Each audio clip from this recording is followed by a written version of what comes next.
Chapter 767. On the third day from the end, it was raining in Jingdo of the Qing Kingdom. It was snowing in Nanjing.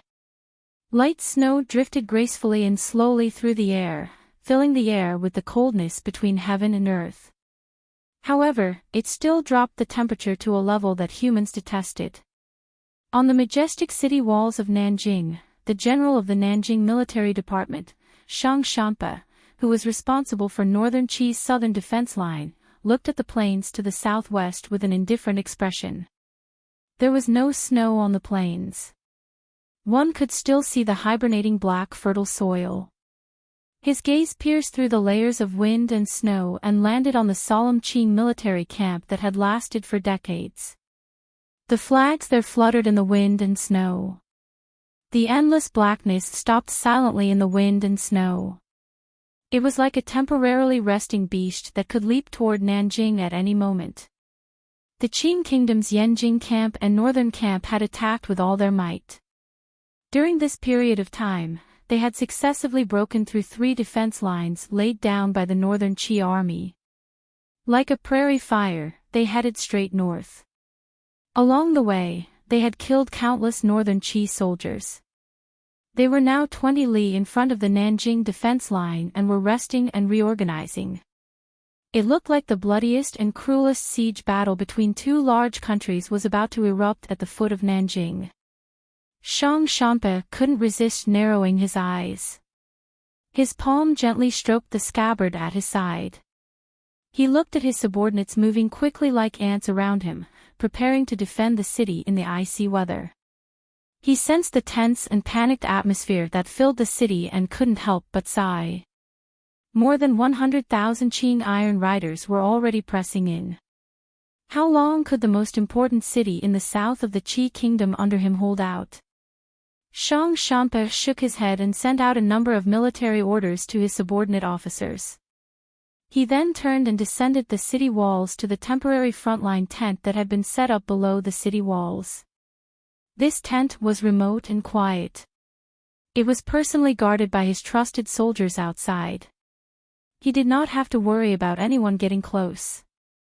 Once he entered the tent, Shang Shanpa looked at the man wearing commoner's clothing but was still powerful without anger. Very straightforwardly, he knelt down on one knee and said in a low voice, "Father, it looks like Wang Jikuan has lost his courage after the ambush a few days ago. He probably won't attack the city within 3 days." Everyone in the world thought that the pillar of the northern Qi military, Commander Shang Shanhu, who the Qing Kingdom feared the most, should still be in the city of the Song Kingdom between the waist of the Qing army. Who would have thought that just as the battle in Nanjing was about to break out, this valiant general would come to Nanjing alone without anyone noticing? Shang Shanhu's black silkworm eyebrows twitched slightly. A moment later, he said in a low voice, "Although Wang Jikuan's marching is a bit conservative, he is not a coward. Otherwise, why would the Qing emperor let him lead the Yanjing army for a dozen years? The harassment these days looks like my army has taken advantage. In reality, he is like a turtle. He has not been lured out of any troops at all." Shang Shanpa listened to his father's buzzing voice echoing through the tent. A glimmer of admiration appeared in his eyes as he looked at his father. His father had secretly returned to Nanjing for some time. He had to prepare to welcome the great battle that was about to arrive.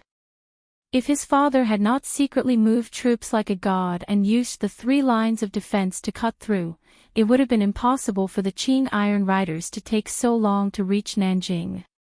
Wang Jikuan is truly shameless to the extreme. They clearly have the advantage in military power and are at their peak. Yet, they put on a defensive posture on the plains. Thinking of this, Shang Shanpa couldn't help but curse out loud. They don't seek to be meritorious but to not make mistakes. This is where Wang Jikuan's power lies. The Qing Kingdom. Shang Shanhu suddenly pulled back his gaze from the map and looked outside the tent. He sighed and said, "They have many soldiers and many generals. I can't take advantage of them. A glimmer of exhaustion suddenly appeared on the face of this famous northern Qi general. He had returned to Nanjing from the Song Kingdom because he was truly worried about the defenses here. Once the Qing Iron Riders actually broke through the Nanjing defense line, the center of the northern Qi court would directly face the flames of war from the south. The court would have to fall into chaos. Shang Shanhu had used a plan to split himself. The Qing Iron Riders still thought he was still in the Song Kingdom's capital and were probably extremely worried.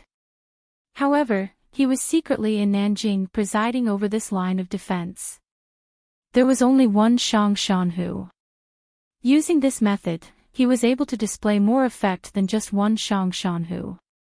Faced with the Qing Kingdom's strict military discipline, excellent military equipment, and unusually valiant soldiers of over 100,000, no matter how skilled Shang Shanhu was at using troops, it was impossible for him to feel relaxed, particularly since this was not a field battle. It was a head-on collision between two large countries on the Nanjing defense line. In the end, it was still a battle of national strength and vigor. Shang Shanhu was not afraid of Wang Jikuan. He understood his counterpart in the south too well, so he was not afraid. These years, he had presided over the northern Qi military in the south. He had always kept his gaze focused on the royal palace in the distant Jingdo. He had always thought he understood the Qing emperor's military thinking. If the Qing kingdom truly wanted to carry out a northern expedition, then, according to theory, they would have to gather all the power of the entire country to attack the north. They would have to gather at least 3 roads of troops and forcefully push forward with an unstoppable force. However, there were only 2 roads of border troops outside Nanjing. The Qing emperor's boldness did not seem to be as powerful as he had imagined. Shang Shanhu narrowed his eyes slightly. His heart was heavy with worry. He thought to himself, what exactly is the ruler of the south thinking? Is there some trick that I haven't seen through? Would he still be able to defend this country? As a general, the most important thing was confidence. In front of the Qing kingdom's powerful military, Shang Shanhu did not have the confidence to fight and win. He believed that he could stop the Qing kingdom's northern expedition for a period of time, but for how long? A kind of exhaustion took hold of Shang Shanhu's heart. He suddenly thought of the secret edict the emperor had sent a few days ago. He had heard that Fan Xian of the Qing kingdom had already returned from the temple and should be in Jingdo by now. Was the fate of the Qi kingdom going to be entrusted to the Qing emperor's illegitimate child? Would Fan Xian kill the Qing emperor? Could it kill the Qing emperor? While Shang Shanhu was watching the Qing army camp dozens of li away from inside Nanjing, the Qing kingdom's military camp had already been set up. In the wind and snow, Commander Wang Jikuan was also using a cold gaze to look at the large city in the distance. As long as they broke through that city, the Qing army's most powerful riders would be able to kill their way into the heart of northern Qi. At that time, they would sweep away everything. Although they would still have to face the 2 lines of defense in front of Shangjing, presumably it would be much easier to fight than it was now. While they were attacking Nanjing, they had to defend against Shang Shanhu in the city of the Song Kingdom behind them. Although the Qing army's offensive was steady, it lacked the heroic aura of when they were expanding the borders. When will Shifei arrive? Wang Jikuan asked. A deputy general beside him replied without hesitation, the general should arrive in 4 days. Wang Jikuan nodded his head with some relief. At the beginning of the northern expedition, the emperor had already drawn up all of the plans. Although, like Shang Shanhu in the distant Nanjing, Wang Jikuan sometimes felt that the emperor's boldness this time was not as great as it was in the past, his confidence in the emperor had never weakened. The emperor wanted to send Shifei to take over control of the wild army in the northern camp. This did not make Wang Jikuan feel any negative feelings. He did not mind others stealing his credit. He also did not think that the emperor did not trust him because Shifei had been his deputy general in the past. Furthermore, the northern expedition was a war to unify the world. No general dared to hope that they could accomplish such a great feat with their own strength. Wang Jikuan occasionally thought that at least he was better than Commander Yi. Commander Ye's current status was too noble. He could only give orders from the Bureau of Military Affairs in Jingdo and was unable to personally lead troops like him. How many years had he prepared? Wang Jikuan stood at the entrance of the tent and allowed the snowflakes to fall on his armor. Narrowing his eyes, he looked at the distant city of Nanjing. Thinking that his feet were actually already standing on northern Qi territory, a boundless heroic feeling suddenly rose in his heart. He had guarded Yanjing for the emperor for over a dozen years just for this day. The majestic picture was in front of his eyes. How could there be any regret in life? Suddenly, a glimmer of coldness flashed through Wang Jikuan's eyes. His body trembled slightly. Although it was freezing cold, there were no problems with the Qing army's logistics and aura. However, there was always a strong sense of unease in his heart. Sir Fan Jr. had returned to Jingdo. Would the emperor be well? The northern Qi royal palace was built against the mountain. There was a mountain stream on the mountain. The stream flowed along the mountain path until it formed a clear pool at the very bottom. Beside the pool were stones. The clear water in the pool flowed out of the palace through a purposely opened gap. The northern Qi emperor wore a large cloak with a dragon robe underneath. His eyebrows were raised slightly like swords, and his lips were tightly pressed together.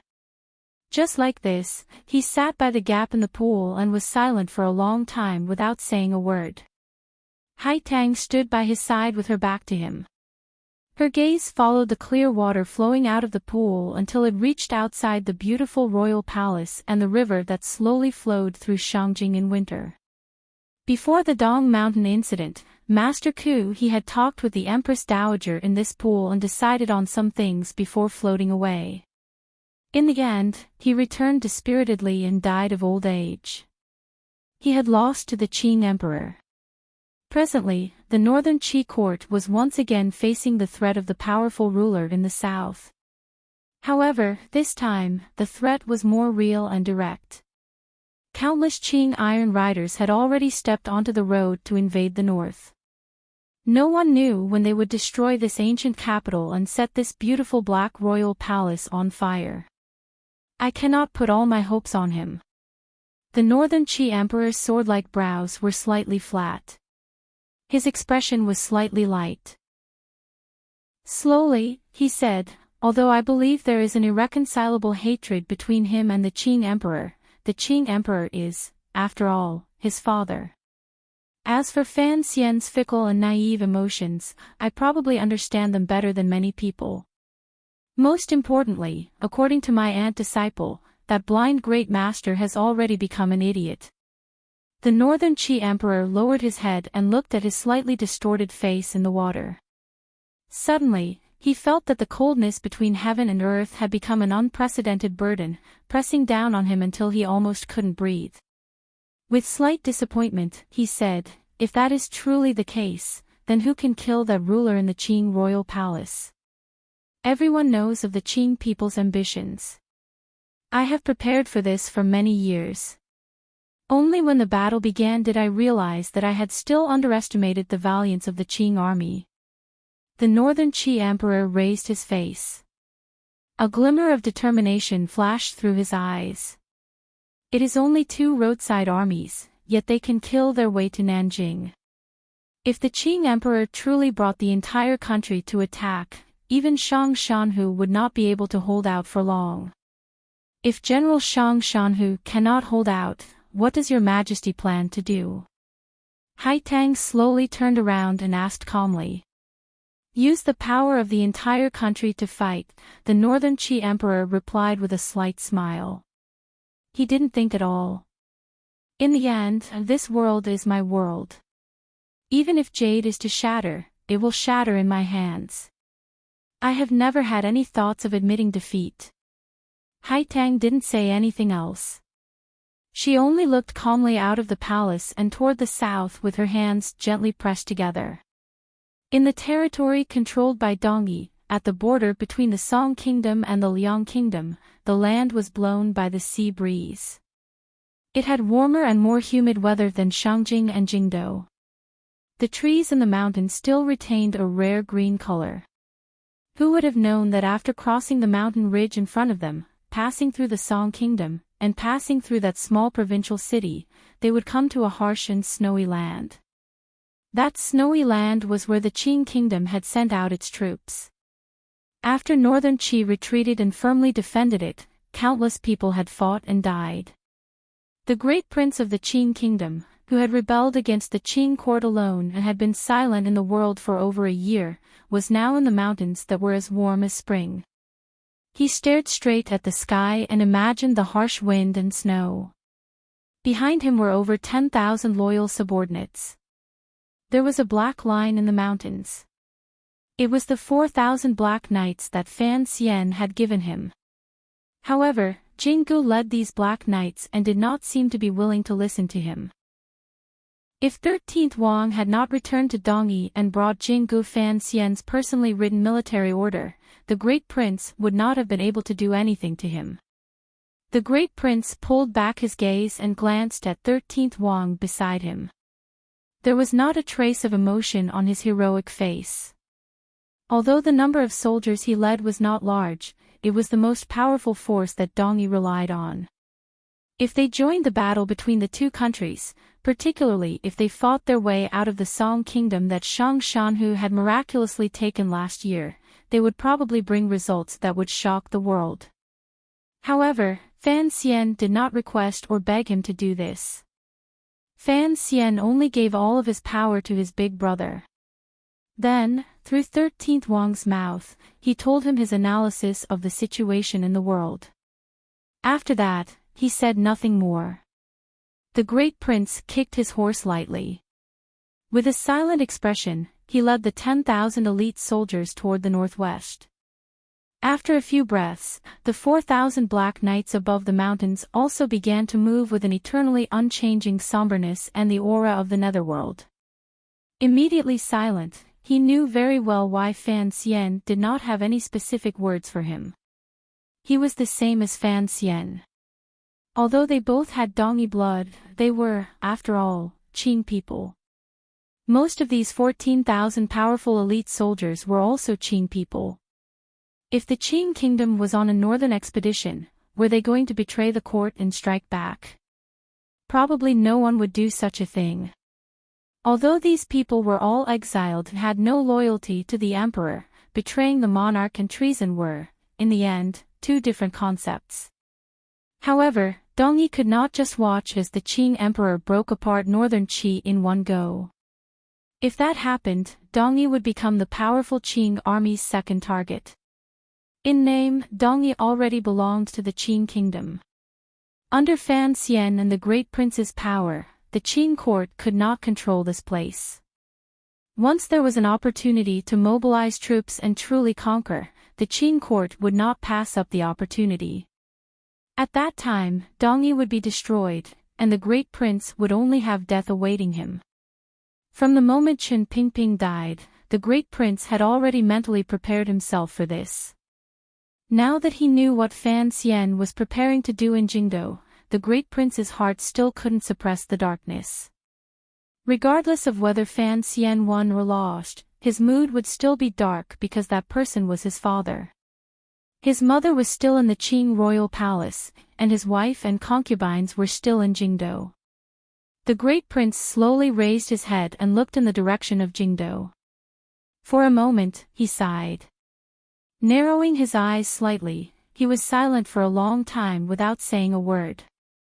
The great battle had already begun. The Shiraba had already been laid out.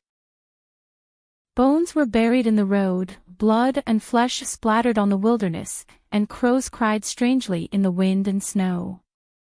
Endless severity and danger enveloped the entire world. It was like a shadow that could not be moved away, covering the sky above the heads of millions of common people. Amidst such a tense situation, many people's gazes, including the valiant generals on the battlefield, the supreme emperor, and the solitary unfilial son, were actually all focused on Jingdo. They knew that the true victory or defeat, the direction of the world, was still in the Qin kingdom's Jingdo, between the father and son who were particularly cruel and merciless to others. Just as the Qing emperor had once said to Yuan, the life and death survival between him and Fan Xian was the true point of the game. However, this situation was not something a person could set up. Rather, it was the result of decades of karma and fate. In the process of this formation, the emperor himself, the dead woman, Chen Pingping in the autumn rain, and even Fan Xian himself had all added fuel to the fire. Thus, in the end, there was no solution to this situation and it became a dead end. Only a sword could cut the knot. Only life and death could release it. In Jingdo, watched by countless eyes, the common people did not feel much of the stench of blood on the front lines. They didn't even know about the shocking event happening in the imperial palace. Their emotions were calm as they passed their days as usual, other than the common people at the crossroads of the Tianhe, who were crying endlessly. In the scholar's manner, the scholar could not hear these cries, but he knew at the first instant what had happened in the royal palace. It was not a day for the court conference, but he still had enough spies and ranks, so he was immediately dumbfounded. A year ago, all of the officials of the He faction had been killed by Fan Xian and the Overwatch Council. During this year, the scholar led the Hall of Governmental Affairs, as well as the 3 temples, 3 schools, and 6 ministries. He managed the Qin court in good order. Even when the emperor was heavily injured and could not attend to matters, this scholar remained calm and indifferent. His expression did not change even when Dong Mountain collapsed in front of him. He effectively maintained the peace of the Qin kingdom. However, when he learned of this news, all of the scholar's calmness immediately collapsed. He had not put on face cream, so the wrinkles on his face appeared particularly deep. Standing in a daze in the garden of the scholar's manor, he appeared particularly old. He prayed that the heavens would not bring any misfortune to the Qin kingdom. In a simple and crude private residence in another poor place in Jingdo, the previous Jingdo magistrate, Sun Jingxiu, who had been released from prison a long time ago, was coughing and drinking medicine with the support of his daughter, the young lady of the Sun family. He had been tormented in prison to the point of almost dying. If it were not for a few madams in the Fan manor secretly taking care of him, this stern Jingdo magistrate would probably have died long ago. However, the Sun family had long declined. Other than 3 generations of the family, all of the servants had left. The concubine had also escaped. Their days were truly unbearable. Sun Pinner comforted her father in a warm voice. In her heart, she was thinking that she would probably have to go to the Fan manor to thank the princess for the medicine. However, she didn't have any clothes to wear. She also thought, Sir Fan Jr. was now poor. Was he dead or alive? For a moment, she couldn't help but feel dazed. In the Fan manor, Lin Wanner was sitting in the flower hall with a serious expression. Cece sat behind her. Each of them was holding a child.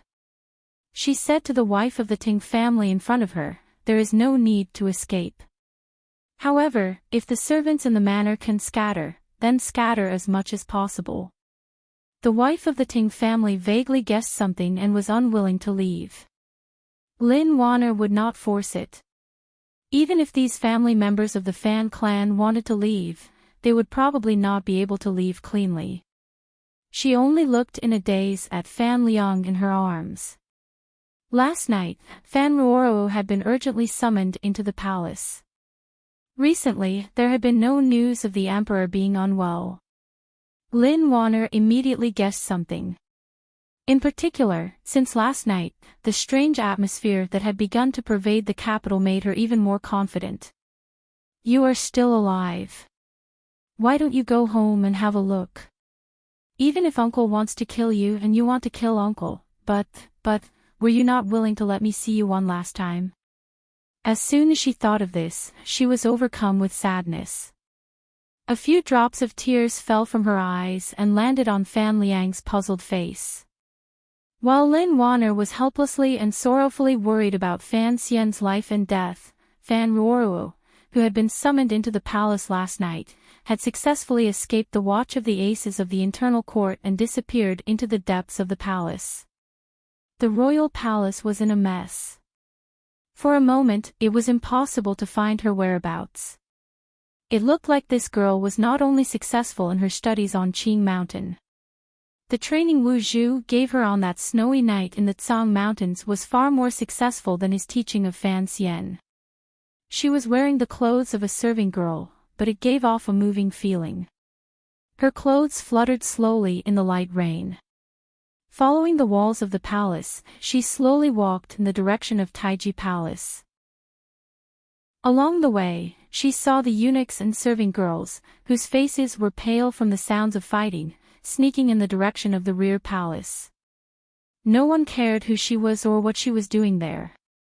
Just as she was about to turn into a remote palace door in Taiji Palace, she saw eunuch Hongzhu. It seemed that Hongzhu had been waiting for her for a long time. The two of them looked at each other calmly. Fan Ruoruo looked calmly at Hongzhu. In reality, countless thoughts were running through her mind. She had no idea why a few months ago, this popular chief eunuch had suddenly contacted her in secret. Hongzhu left the palace door with his body bent. He didn't explain anything because he had thought Sir Fan Jr. was already dead. After thinking for a long time, what little he had hidden in his bones finally allowed him to find the young lady of the Fan family and tell her about his relationship with Fan Xian. Perhaps this eunuch did not want her to guard the secret between him and Fan Xian and wait alone in the depths of the palace. Fan Ruoruo knew that her brother was still alive and had snuck into the royal palace with the help of this eunuch. This reality made her very happy. Immediately after, her joy turned into deep worry because she knew why her brother had entered the palace. She walked to the side of the palace gate and walked to the side of a large copper vat filled with water. Through the palace gate, she could hear the heart-palpitating sounds coming from the palace walls not far away, the sounds of iron drills piercing through armor and bones. The worry between her brows grew even heavier. She knew that even her teacher had come today. Then, through the crack in the palace door, she looked at the bright yellow figure in the distance in front of the main hall of Taiji Palace. She pressed her lips together slightly. After a long silence, she finally made up her mind. The emperor held his hands behind his back. His hands gripped the white handkerchief slightly tightly in his sleeves. Only he knew that the white handkerchief was stained with blood like peach blossoms. He had coughed up blood. Was he really going to die? Eunuch Yao had already been chased away by him. At this moment, there was not a single guard around him. Standing in front of the curtain of rain, he appeared very lonely. In the light rain in front of him, an even lonelier figure slowly walked over. Wu Zhu had finally come. The light rain continued to drip endlessly onto the black cloth on his face. The metal drill he held tightly in his hand continued to drip blood. An aura filled with the scent of blood seeped out from his soaked clothes. After killing an unknown number of imperial soldiers, Wu Zhu finally walked step by step from the direction of the royal palace to this place. The usually indestructible metal drill in his hand had pierced through countless tough armors and countless throats. At this moment, the sharp tip of the drill had been ground flat. The body of the drill had begun to bend. Wu Zhu was not human, but he was also not a god. In the face of the world's elite battle power, wave after wave, under the unscrupulous attacks, he was still injured. On the road down from the royal palace, the imperial soldiers wearing heavy armor used their bodies as giant rocks to control the enemy and blocked in front of him. They successfully delayed his steps and injured his body. The imperial soldiers' interception could not be said to not be heroic, but Wu Zhu still managed to kill his way out. Only, the iron drill in his hand was already useless, his tightly bound black hair had long been disheveled, the cloth clothes on his body had even more holes, the clothes below his waist even more so, for some reason, had been burned into pieces. What was most frightening was that in the chaotic battle, the blind youth's leg seemed to have been broken by some heavy weapon. It was twisted to the side and back at an angle that did not conform to common sense. It looked like the bone had been twisted into a strange shape. It was impossible for him to walk. However, Wu Zhu continued to walk. Separated by the layer of black cloth that was about to fall off, he stared at the Qing Emperor below. Using the deformed metal drill in his hand as a walking stick, he dragged his already useless left leg and walked with great difficulty and stubbornly in the rain until he reached the Qing Emperor. The rain had long lightened and was pattering down. There was still water on the stone tiles in front of Taiji Palace. Wu Zhu's twisted left leg dragged in the rain and made a terrifying sound from the friction. With each friction, the corners of Wu Zhu's thin lips twitched slightly. Presumably, he also felt pain. However, he had already forgotten the pain. He only walked step by step toward the Qing Emperor in front of the palace. The Qing Emperor quietly watched Wu Zhu come closer and closer. Suddenly, he said, "I have finally confirmed that you are not an inanimate object. If you are an inanimate object, how could you have such powerful love and hate?" The tightly closed palace doors suddenly opened wide. Yi Zhong, covered in filth, rode on a horse. Leading the remaining imperial soldiers and his own family's riders, he rushed toward Taiji Palace. The sound of hooves was like thunder, shaking up the rainwater on the ground and making it tremble.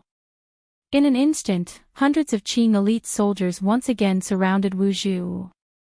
However, they looked at Wu Zhu, who was surrounded by them, at the man who was already twisted but still standing stubbornly. There was not a trace of joy in them. Particularly, the dozen or so Qing temple ascetic monks who had suddenly appeared beside the emperor, the powerful ascetic monks wearing straw hats paled and trembled all over when they saw Wu Zhu, particularly when they saw the color of the liquid flowing out of Wu Zhu's wounds. The blood flowing out of Wu Zhu's body was also hot and red.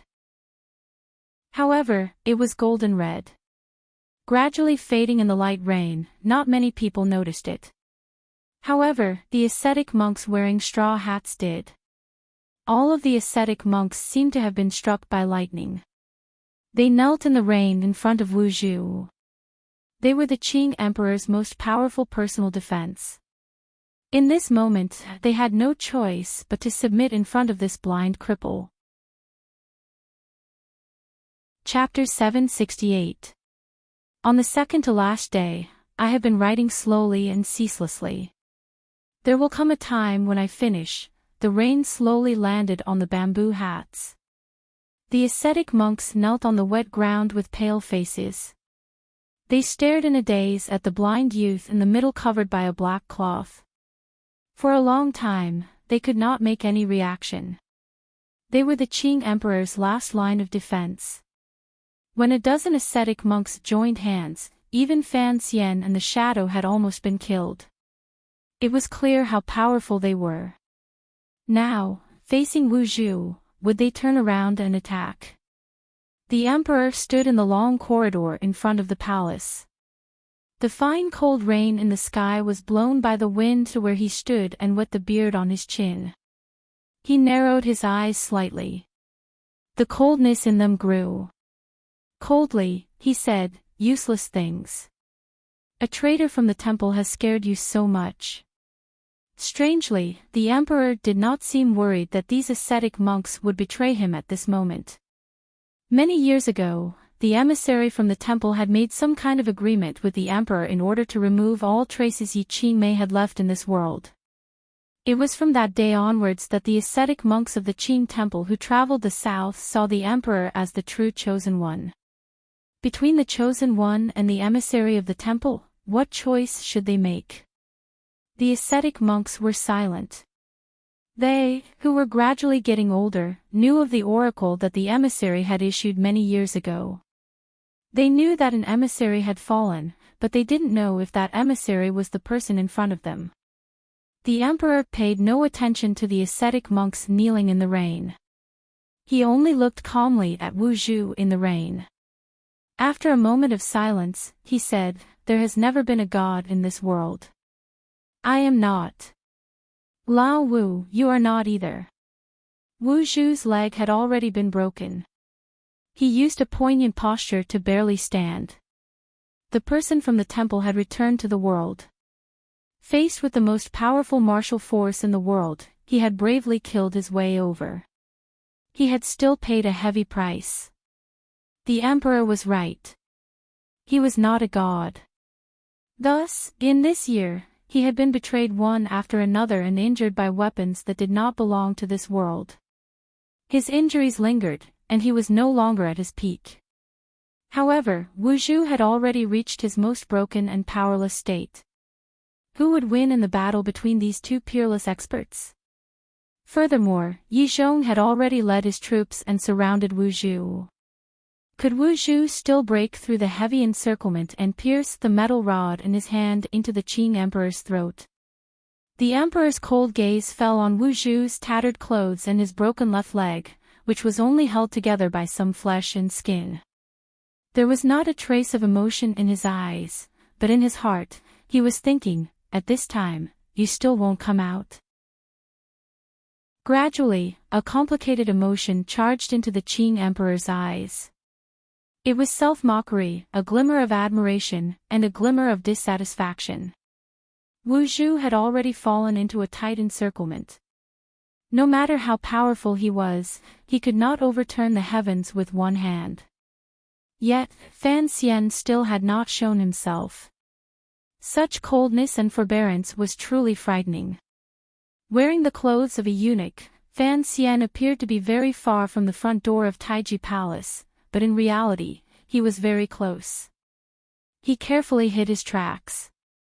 Relying on his state of mind, which had been tempered to the extreme these 2 years, he controlled his breathing. Using the wind and rain that filled the sky and the heavy and nervous breathing of countless people present, he slowly approached. From the moment he saw the emperor cough, Fan Xian confirmed the top-secret intelligence he had learned on the road south. The emperor's body seemed to be on the verge of death. It had been almost a year since he had seen this powerful ruler. Looking at him from afar through the rain, it seemed that his face had become much older. The beard on his chin had grown much longer, and his expression seemed much more tired. The emperor had already walked down the altar. He stood calmly under the eaves of Taiji Palace and watched Wu Zhu walk over step by step. He still appeared powerful, so powerful that anyone who tried to challenge him would unconsciously lose a third of their confidence. Fan Xian saw Wu Zhu's wretched state. He had never thought that there would be a day when Uncle Wu Zhu would be so heavily injured. Just as he had never thought that there would be someone in this world who could break through the defenses of the Qing royal palace, kill thousands of soldiers, and come in front of the Qing emperor. His gaze swept past Uncle Wu Zhu's broken leg. He forcefully suppressed his wildly beating heart and the glimmer of fear, worry, sadness, and bitterness in his heart. He continued to hide in the shadows of Taiji Palace, coldly and valiantly waiting for the opportunity to strike. Uncle Wu Zhu had already reached the most dangerous moment, but he still did not strike. He knew that before the emperor and Wu Zhu collided head-on, any strike he made would be meaningless. A battle between great grandmasters was not something mortals like him could casually interfere in. He didn't want to waste Uncle Wu Zhu's earth-shattering attack, so he had to endure. Yi Zhong was still there, and eunuch Yao was nowhere to be seen. He didn't know if those ascetic monks would strike. There were still many aces gathered in the royal palace. Fan Xian had to attract everyone's attention and put his hope of exhausting the emperor's strength on Uncle Wu Zhu, who was already on the verge of collapse and had suffered terrible injuries. Regardless of who it was, including the 3 old monsters who had already died and left, if they were to suffer such a serious injury as Wu Zhu had, they would probably only be able to accept death. However, Wu Zhu was still standing. This gave Fan Xian confidence, and it also gave the people in the royal palace boundless pressure.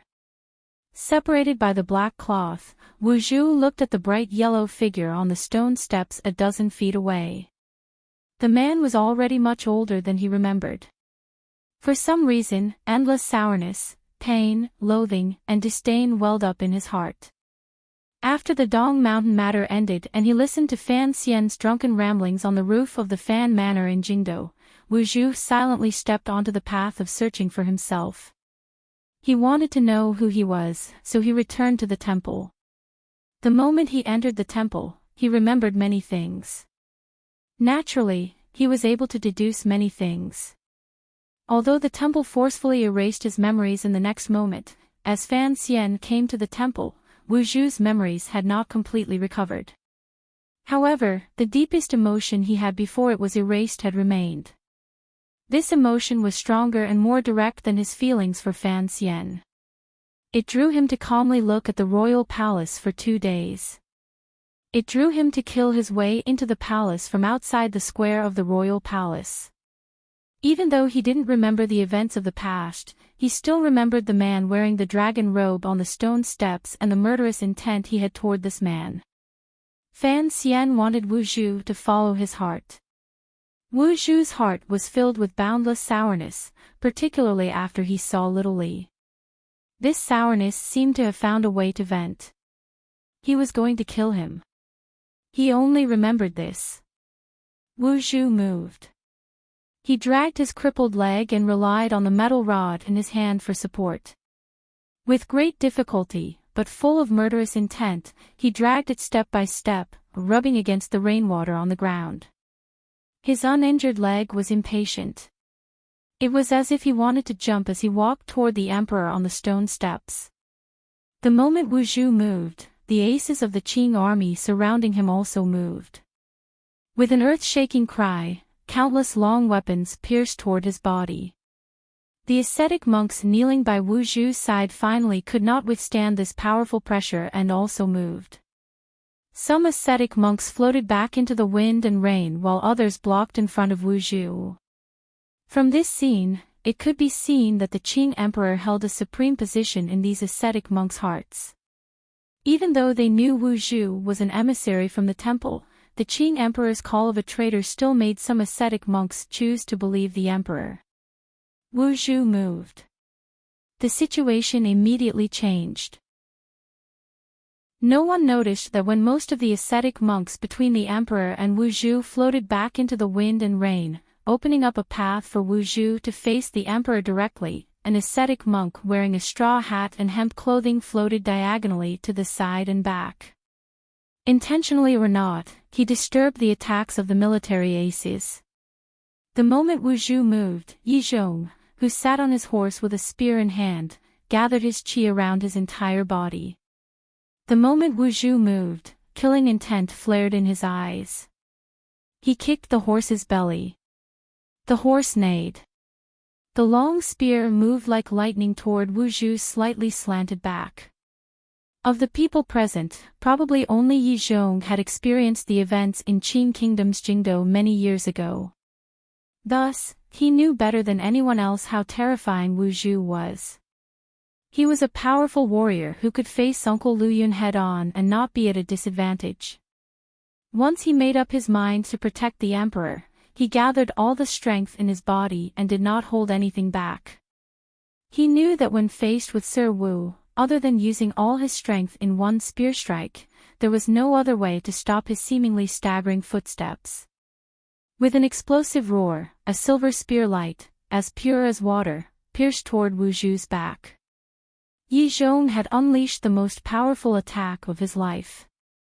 All of his spirit and spirit were focused on this attack, so he did not notice that the ascetic monk, who had lightly floated back into the wind and rain, seemed to be a little too close to his body.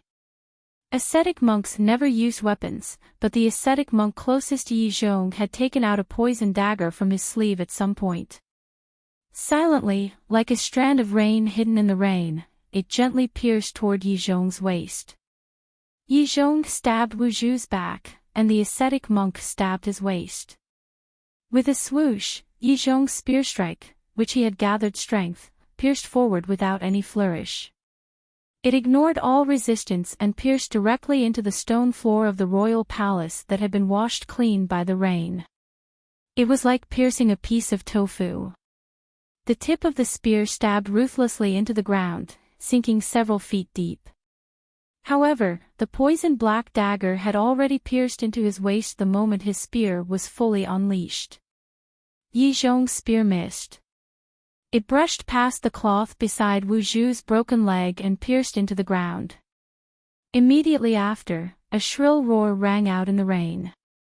He abandoned the spear and pulled back his palm, which landed on the ascetic monk's shoulder. Using the coffin breaker technique, the ascetic monk's shoulder immediately shattered. However, the ascetic monk did not make a sound or feel pain. Like an emotionless wooden man, he took the palm of Yi Zhong, a superior 9th-level ace. As blood sprayed wildly from his mouth, he pushed the dagger in his hand forward and completely broke through the defense of Yi Zhong's armor, heavily injuring his abdomen. A wave of energy exploded between the two of them, shaking the Qing military aces beside them to the ground. The two of them were like a large bird in its shadow, quickly flying off their horses and slamming into the rain. They broke through countless layers of rain and flew into the distance. Yi Zhong was crippled. At least for today, the assassin was the shadow. When the ascetic monk silently hid from the eyes of the Qing aces present and used the rain to get close to Yi Zhong's back, Fan Xian, who had been watching everything in the dark, immediately sensed a strange atmosphere. This was an innate sensitivity of the people of the Overwatch Council.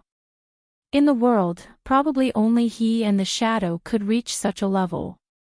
After Fan Xian entered the capital, he had not contacted the shadow because even he didn't know where the shadow had been hiding this year. However, he knew that the shadow would not be satisfied. The foremost assassin in the world would get revenge for Chen Pingping. Thus, the palace was in chaos. Fan Xian knew that the shadow, who was somewhere, would certainly find an opportunity to attack. However, he had not thought that the shadow would be mixed in with the ascetic monks.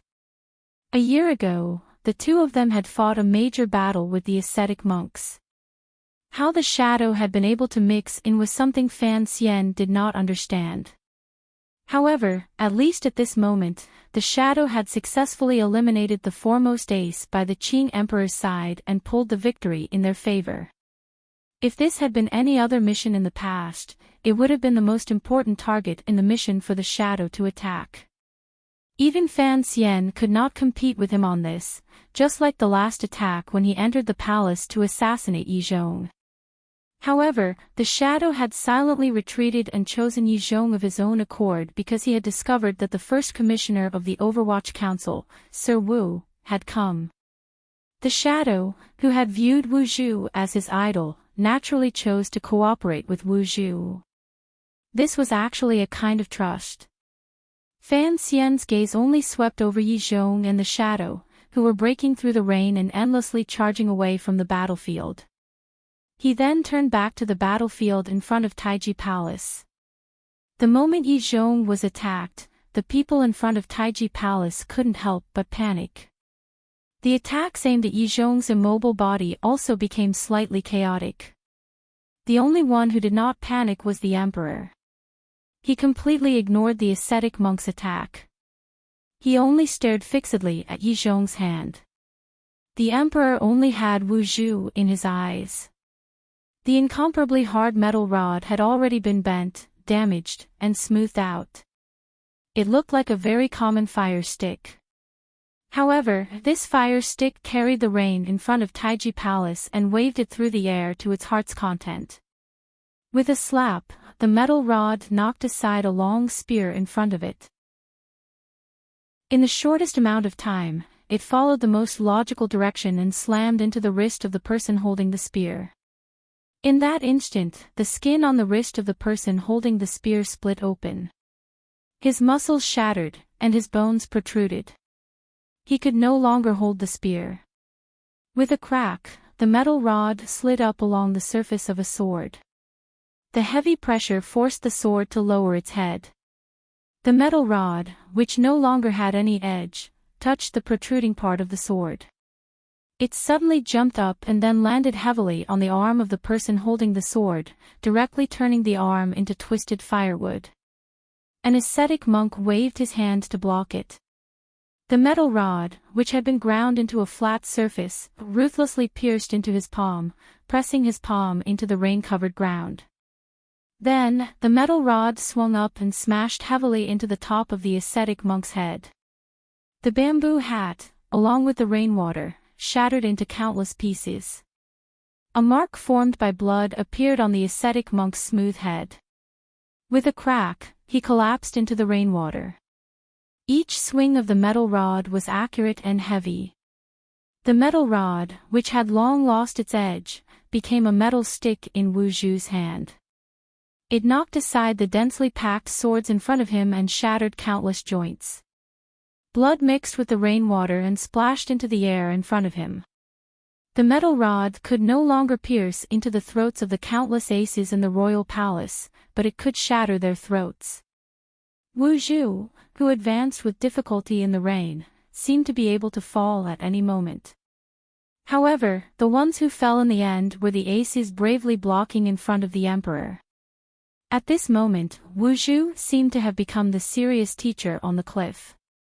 Every time he swung his staff, it would accurately land on Fan Xian's body. No matter how Fan Xian tried to dodge, he would never be able to.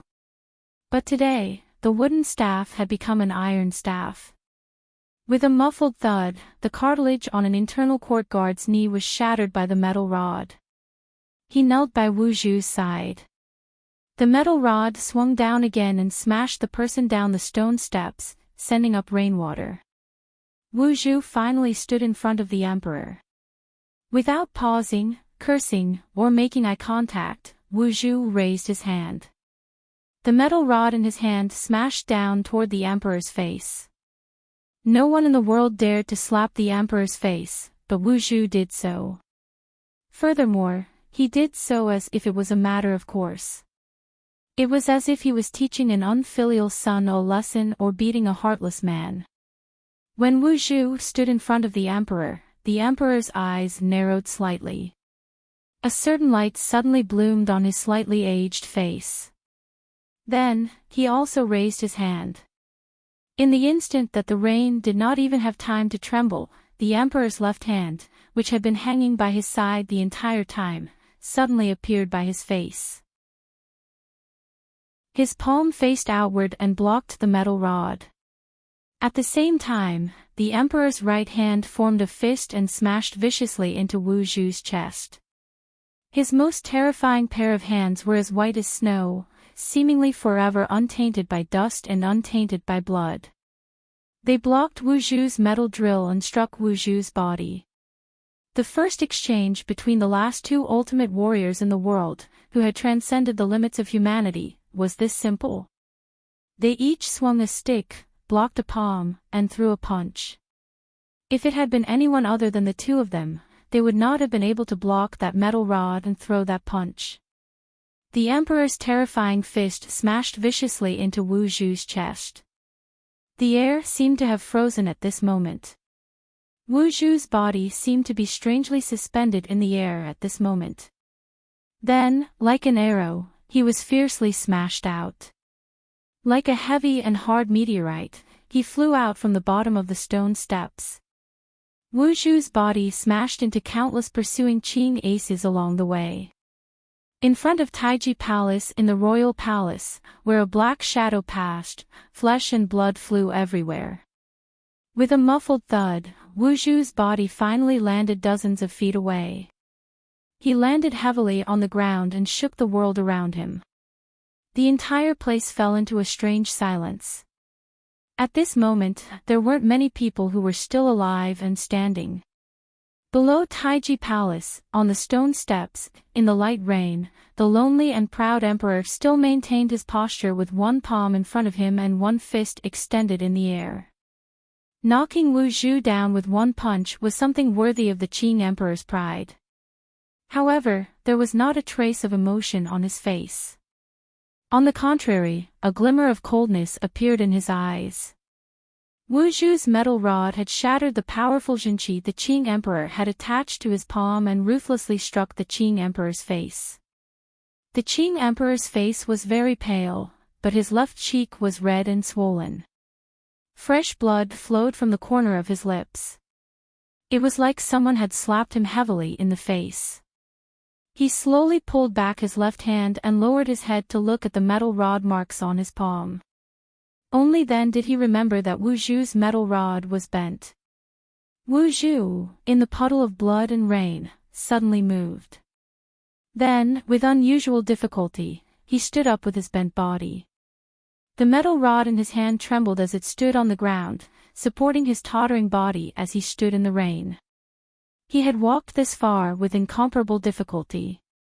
He had walked to the emperor's side only to be knocked back by a punch from the emperor. This was something that was enough to make anyone despair. However, Wu Zhu's expression did not change at all. He only dragged his even more broken left leg and, using an even more difficult posture and even slower speed, once again walked toward the bright yellow figure below Taiji Palace. Chapter 769. I am still writing the last chapter. If I finish it, it will be morning. If I fall asleep in front of the computer, it will be much later. Everyone, please don't wait. I am very satisfied with this chapter and countless other chapters. Everyone knows how satisfied I am. Perhaps you cannot agree because I cannot extravagantly ask for the satisfaction of all my friends. I only hope that everyone is satisfied with my satisfaction because this means that everyone is satisfied with my attitude in writing the book. Only something that I am satisfied with will I bring it up for everyone to see. So that is how it is. It is only so, but it is still so. Not bad. Thank you very much for being with me for so long. The day after tomorrow, I will write the epilogue and repeat it a few times. Please read it. The Qing Emperor's fist was always steady and powerful.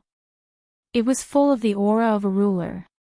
It easily pierced through all obstacles in front of it, just as he often did in this life. In the decades of history in this land, not many people had survived an attack from the Qing Emperor. Siga Jian, that strange old creature, had his intestines torn apart and could only rely on Fei Jie's strange poison to struggle at death's door. However, Fan Xian had relied on the magic coup he had left behind to move dozens of feet in one move. Contrary to the Qing Emperor's expectations, he had forcefully avoided the terrifying power contained within the fist. Wu Zhu did not avoid this punch. He had truly withstood the boundless Zhenqi in the Qing Emperor's body. A part of his chest caved in, but he did not fall. If the highest realm in the world was a great grandmaster, then if the only weakness of a great grandmaster was that they were still like immortals, then Wu Zhu clearly did not have this weakness. His body was certainly the most powerful among the great grandmasters.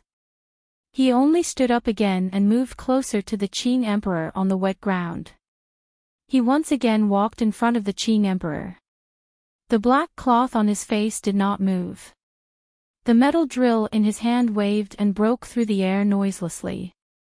Because it was too fast, the people who were struggling to survive could not see what was happening on the stone steps or hear any sound. The emperor did not retreat. A faint gray light flashed through his eyes. His feet stood steadily on the stone steps. Just as he had declared with boundless dominance and confidence in the Hanging Temple, he had never retreated half a step in his life, regardless of what enemy he faced. He punched again.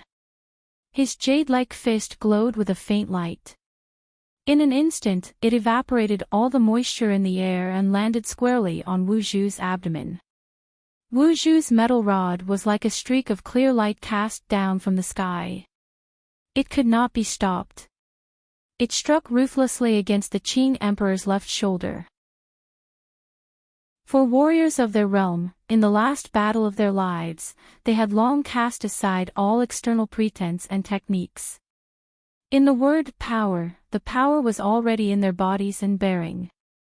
They collided purely with reality.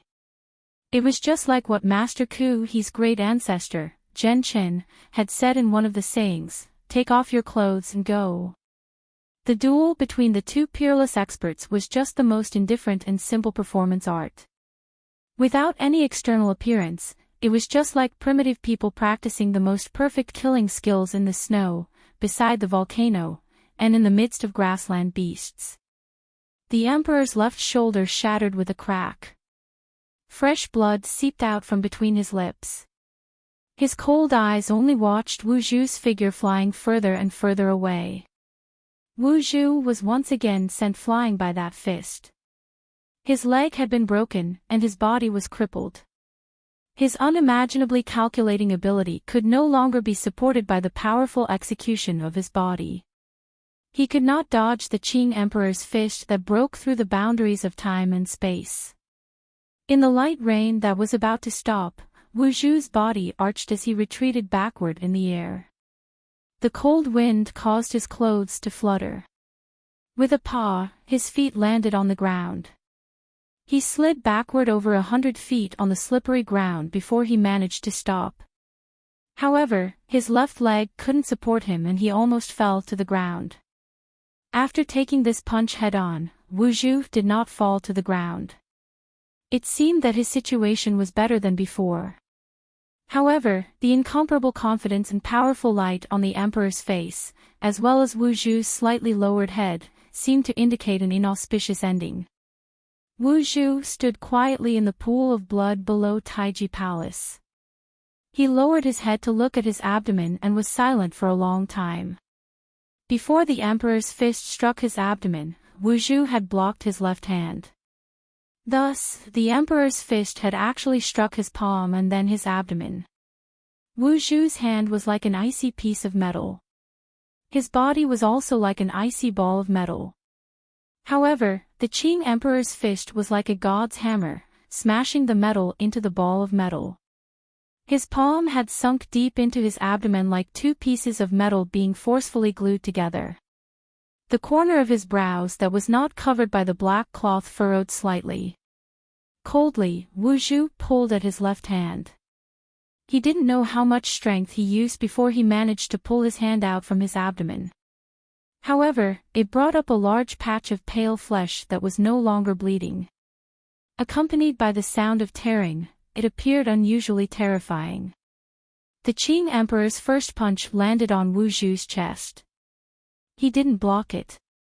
The second punch landed on his abdomen. He did not block it. Two different choices represented two completely different levels of damage. It seemed that the vital points of the emissaries of the temple were no longer a secret in the eyes of that powerful ruler. This reality made Wu Zhu somewhat stunned. It also made the spectators, who were still enduring and shivering, begin to feel boundless fear. Propping the metal rod on the blood-soaked and rain-soaked ground, Wu Zhu used his left hand to straighten his almost broken left leg. With great difficulty, he took a step toward Taiji Palace. His cloth shoe stepped on the hand of a corpse and almost slipped. A crisp crack rang out from Wu Zhu's abdomen. It was as if a spiderweb of cracks were spreading out and tearing through his body with that spot as the center. Wu Zhu's body began to tremble and tilt. It was as if he could become countless pieces at any moment, fall apart, and collapse into a pool on the ground. However, the metal drill rod was still tightly gripped in his hand, supporting his tottering body valiantly, allowing him to take another step forward. Even his first step was so difficult, so slow, accompanied by some extremely dry sounds. However, he still walked step by step towards the Emperor without hesitation. The Emperor pulled back his fist. His indifferent and emotionless eyes glanced at his chest. It was as if he wanted to count how many of his ribs had been shattered by that hard metal rod. He didn't remember how many punches he had thrown out or how much blood he had spat out. He only remembered that he didn't take a step back, but he didn't advance either. He just stood like a puppet on the stone steps in front of his palace and threw out his punches mechanically and repeatedly. How many times had the fifth prince fallen? How many times had he gotten up? How many times had he fallen in his life? How many times had he gotten up? Why was the fifth prince clearly about to fall, yet he struggled to get up? Did he not know that a monster like him would one day truly die? If the fifth prince was not a dead thing but a living thing, knew about life and death and feared it, then why didn't he show it? Why was it that the fifth prince's movements had clearly slowed down so much, yet the hard metal rod in his hand was always able to smash into his body? Was it because he was already old and was about to run out of oil? No, it couldn't be. It shouldn't be. Dissatisfaction and indignation burned faintly in his cold eyes. In the end, it turned into endless tiredness and boredom. Was this a shocking battle destined to be recorded in the annals of history or a small show destined to disappear in the long river of history? Regardless of which it was, the Qing emperor was tired of it. It was just like how many years after his father ascended the throne, he was forced to painfully prepare for the matter of Taiping courtyard. A few years later, there was going to be a night of blood in Jingdou. The Great Dong Mountain lured and killed those two old things. And Ji lured and killed those shameless people who dared to betray him in Jingdou. Last year, he wanted to lure the chest out. Now, the fifth prince was here. Endless schemes and plots were like the fifth prince in front of him falling and rising again. They repeated endlessly. It was like a story from many years ago, stubbornly replayed over and over again. This kind of repetition was truly annoying and tiresome. However, the Qing emperor could not be tired. He was not willing to be tired. He still had many things to do. He had not defeated the most powerful enemy in front of him. He could not let go. Slowly wiping away the blood that gushed endlessly from the corners of his lips, the emperor suddenly felt his body grow slightly cold. A year ago, he had been heavily injured and had not recovered. At times, he was afraid of the cold, light, and wind. Thus, he was willing to lie on the soft couch and cover himself with the silk blanket Wan had brought from Jiangnan. He liked that warm feeling and didn't like this cold feeling. It made him feel powerless and tired. It seemed that as the blood flowed away, the temperature and confidence in his body also flowed away. Looking at Wu Zhu, who had once again climbed to his feet, the broken Wu Zhu, the emperor's burning eyes suddenly lit up. Following the sudden paleness, his old face appeared unusually thin and sallow. The rain had stopped. The dark clouds in the sky were turning into white clouds at a speed visible to the naked eye. They grew wider and wider, more and more beautiful, and brighter. The air in the square of the royal palace was filled with the beautiful aura of rain washing the blue sky. Beyond the palace walls, in the extreme eastern skyline, something beautiful was faintly happening. The emperor opened his hazy eyes.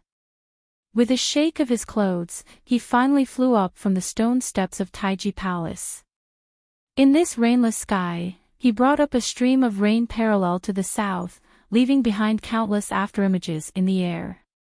The blue sky reflected this dragon of rain.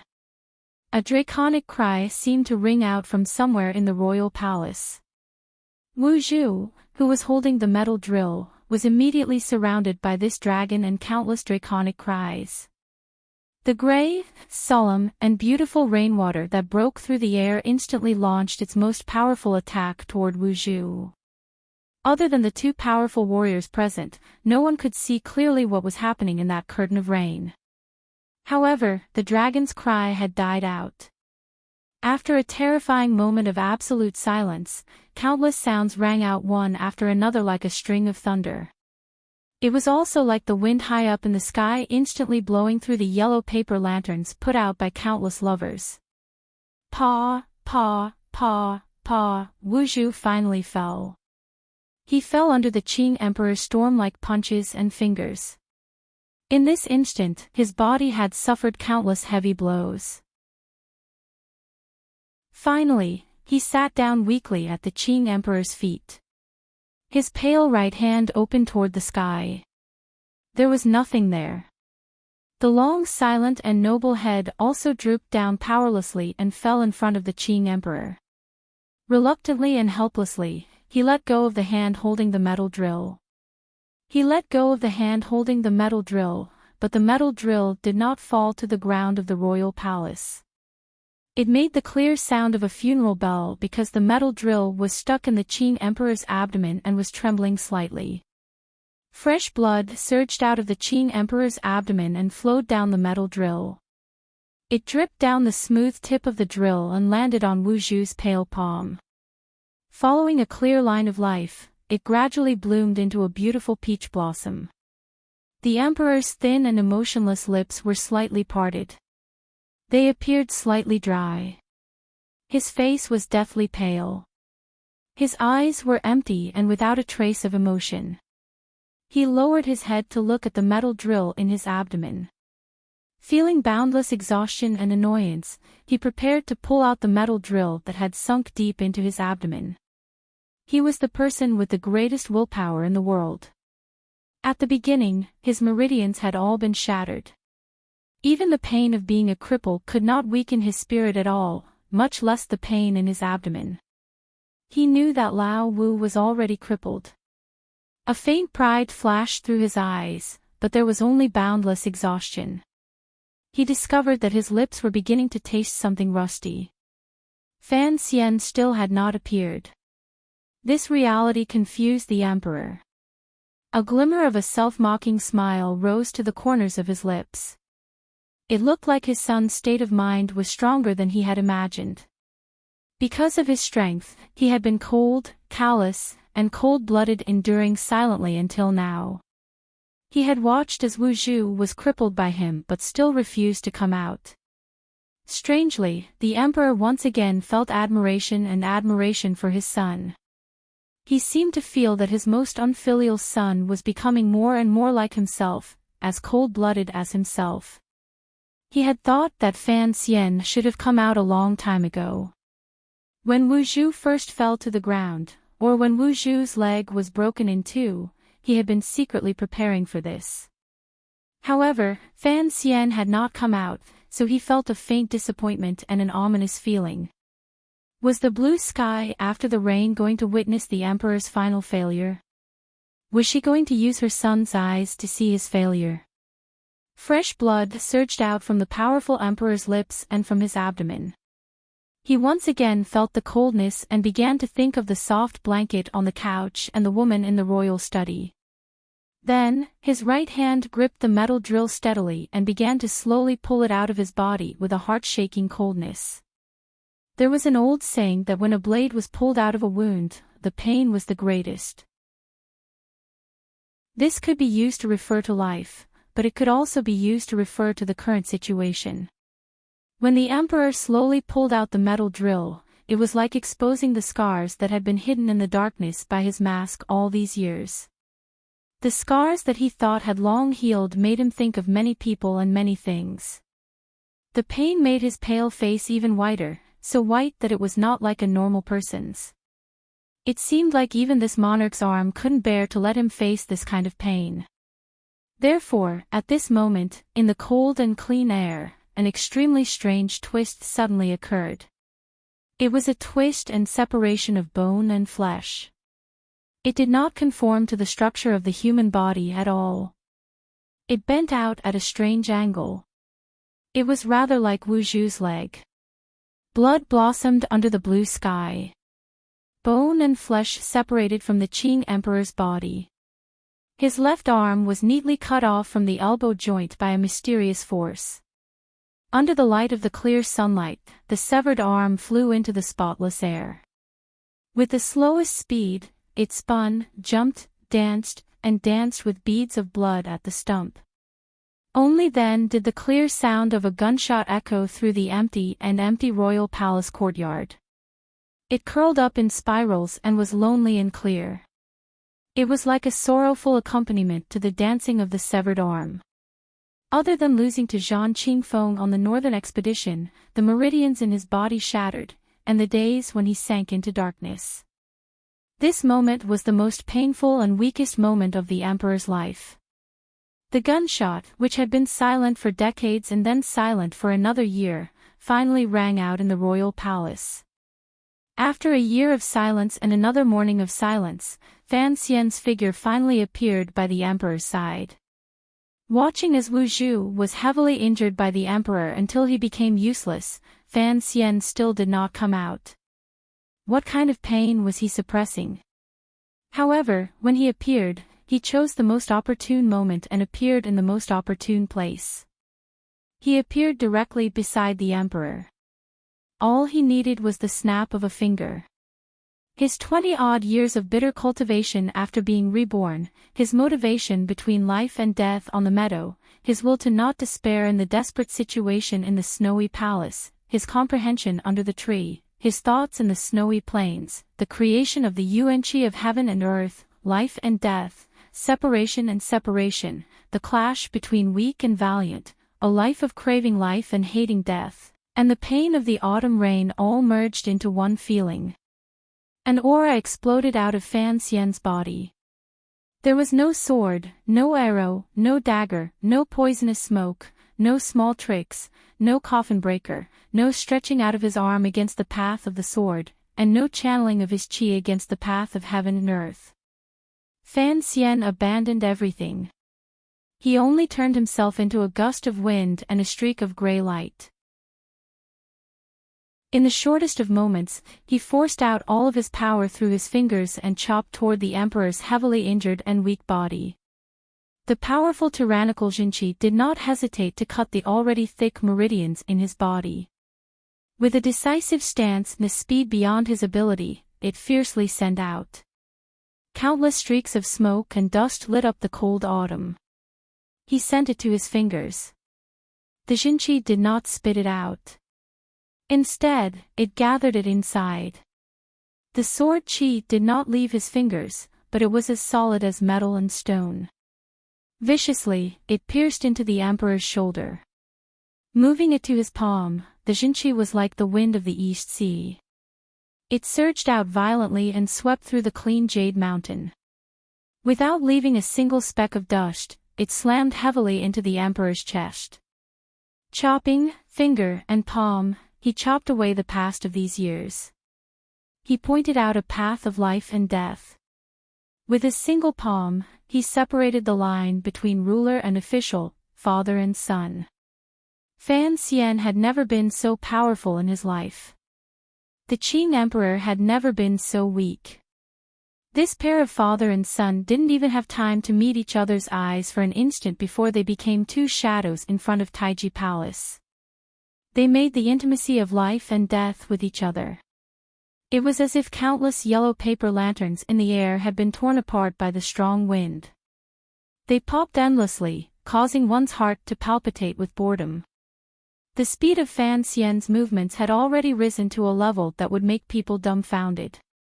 He did not leave any afterimages. There was only a wisp of gray shadow that circled around the emperor's body. In an instant, he had attacked dozens or hundreds of times. The rainwater that had accumulated on the stone floor suddenly seemed to have been split open by a water-repellent bead. It spread to the sides, revealing the clean stone tiles in the middle. About half a palm's length above the stone tiles, the emperor and Fan Xian's figures flew through the air. In an instant, they left the front of Taiji Palace and flew like lightning toward the northeast. Water splashed everywhere along the way. A trail of blood flew through the air in a line. With a bang, the bright yellow figure dispiritedly smashed through the palace doors between the walls of the royal palace, shattering the thick palace doors and filling the air with wood shavings. The wood shavings shot out in all directions like powerful arrows.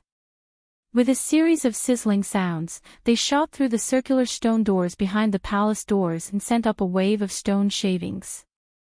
They embedded deeply into the vermilion palace walls.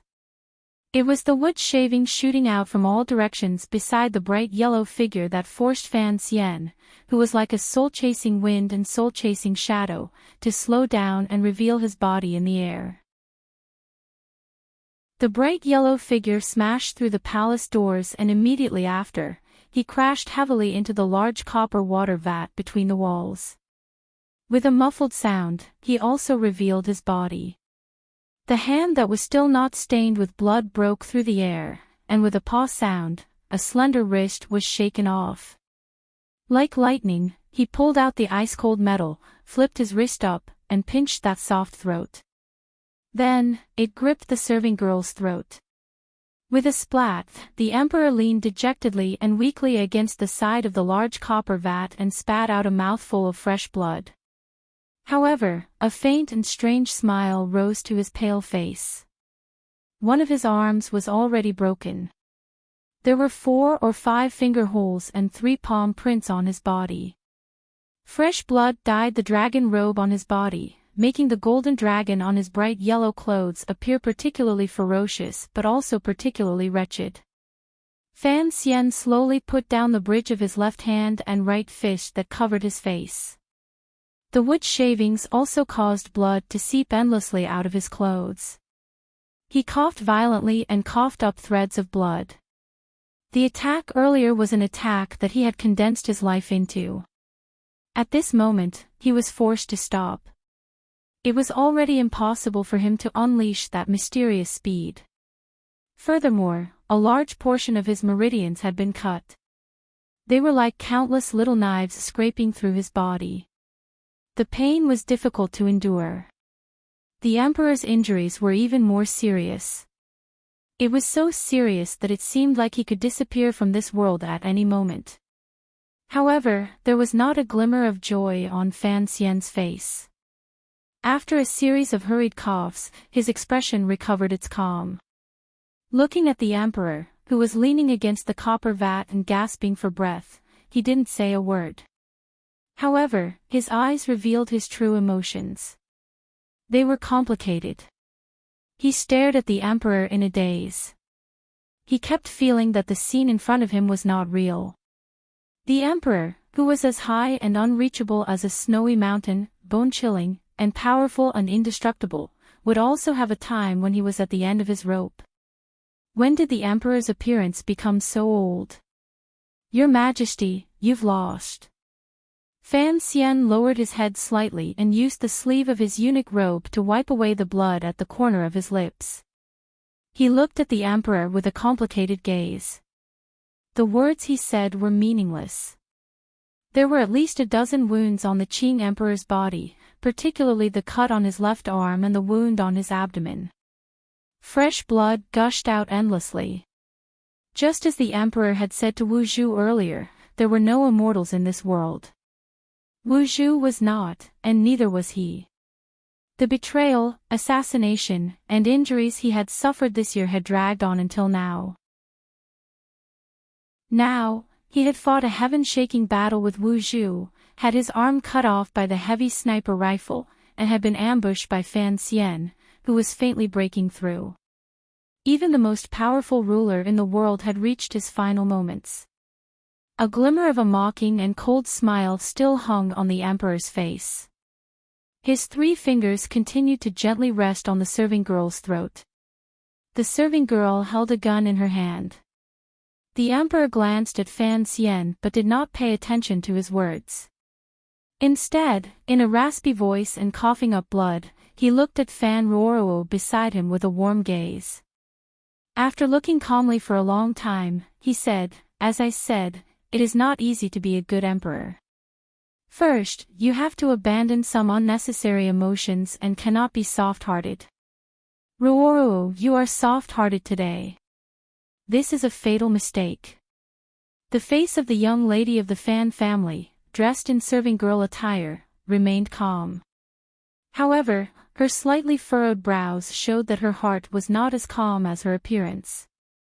Since last autumn, she had been taken into the royal palace by the emperor. She had always accompanied this lonely ruler in the royal study. Day after day, she had seen too many times the thin figure reading memorials under the oil lamp, heard too many coughs coming from the sickbed, and seen too many times the thin old man's furrowed brows. Gradually, on the 8th day of the new year, on a snowy day, she had been in Jiaxing Tower, looking through the glass at the bright yellow figure in the distance. She had always felt that it was unreal, so her fingers had not trembled in the slightest. Now, through the crack in the palace doors, looking at the gradually aging and familiar face of the emperor, for some reason, she had chosen to aim at the emperor's arm and not at a fatal point. The emperor was right. In that instant, Fan Ruoro's heart softened a little. Girls are extroverted. Chen girl has tried endlessly to soften my resolve this year, but I ignored it. You like that scoundrel in Ji, I know that. However, have you girls ever thought about whether, in this year, you have softened me or been softened by me? The emperor spoke calmly and indifferently. He did not summon the internal court eunuchs he had exiled to the back palace. He also did not stop the bleeding. It was as if he did not care at all about the blood flowing out of his body. A slightly mocking smile rose to the corners of his lips. Fan Ruoro's body trembled slightly. Fan Xian narrowed his eyes slightly and looked at the emperor in front of him, who was both familiar and strange and had a complicated relationship with him. He didn't know what kind of shock rose in his mind. His admiration for the emperor's willpower and scheming reached a peak. In such a dangerous moment earlier, the emperor had appeared defeated under his desperate attack. In reality, he had still chosen the best path. He had broken through the palace doors, found the person holding the spear, and taken control of her. Fan Xian pressed his thin lips together tightly. Suddenly, he gritted his teeth and said, "Your Majesty, don't try to use her life to threaten me. You will accept my threat?" The emperor asked in a mocking tone as he slowly turned his head and allowed the blood to soak into his dragon robe. Fan Xian was silent for a moment. He then shook his head. Looking at Fan Ruoro, he said in a raspy voice, "If you die, I will accompany you." Fan Ruoro's face was slightly pale. After a moment of silence, she said, "Sister, you are not afraid of death. Is escaping the fear of life and death something remarkable?" The emperor stared into Fan Xian's eyes and suddenly laughed softly. "Your face is like your mother's, but your lips are a bit like mine. Extremely thin and heartless." "It is indeed true." A moment later, the indifferent emperor suddenly said, "In my life, I have never lost." For some reason, after Fan Xian was reborn, he always possessed a calmness, even coldness, that normal people did not have. However, at such a tense moment, when he heard the emperor's words, a sliver of sourness, emptiness, and anger welled up from the depths of his heart. In a cold voice, he roared loudly at the emperor, "Enough." The emperor looked calmly into his son's eyes. He looked at his handsome face that was slightly twisted in anger. Suddenly, he laughed coldly. It was as if he was laughing at the other party's loss of composure, the other party's fear, and the strange anger that came from nowhere. In the empty royal palace, other than the rainwater still accumulating on the ground and the countless corpses and flesh, there were only 4 people left standing. Fan Xian stood by Uncle Wu Zhu's side and stared coldly at the bright yellow figure not far away. No one knew what he was thinking. He was indeed afraid, but the anger was not born out of fear. Instead, it was born out of another sense of sorrow. From there to here, the distance was very short. Fan Xian seemed to have an opportunity to attack. However, the emperor was within 3 feet of Fan Ruoro's side. No one dared to take such a risk in front of a great grandmaster. Fan Ruoro still held that heavy sniper rifle in her hand. Everyone could see that the emperor was at the end of his rope and was on the verge of death. I have never lost in my life. The emperor looked at the sun in front of him and Wu Zhu in front of him. He slowly raised his sleeve to wipe away the blood at the corner of his lips. Coldly, he said, I just feel as if I am going to die. Failure and death were two different concepts. Failure was victory and defeat, but life and death often belonged to fate. A ruler's failure would certainly lead to his death. A ruler's death was not necessarily because he had failed. Perhaps the Qing emperor was already surrounded by the aura of death, but he had not failed. His death had actually been predestined a long time ago. There was no true path of kings in the world.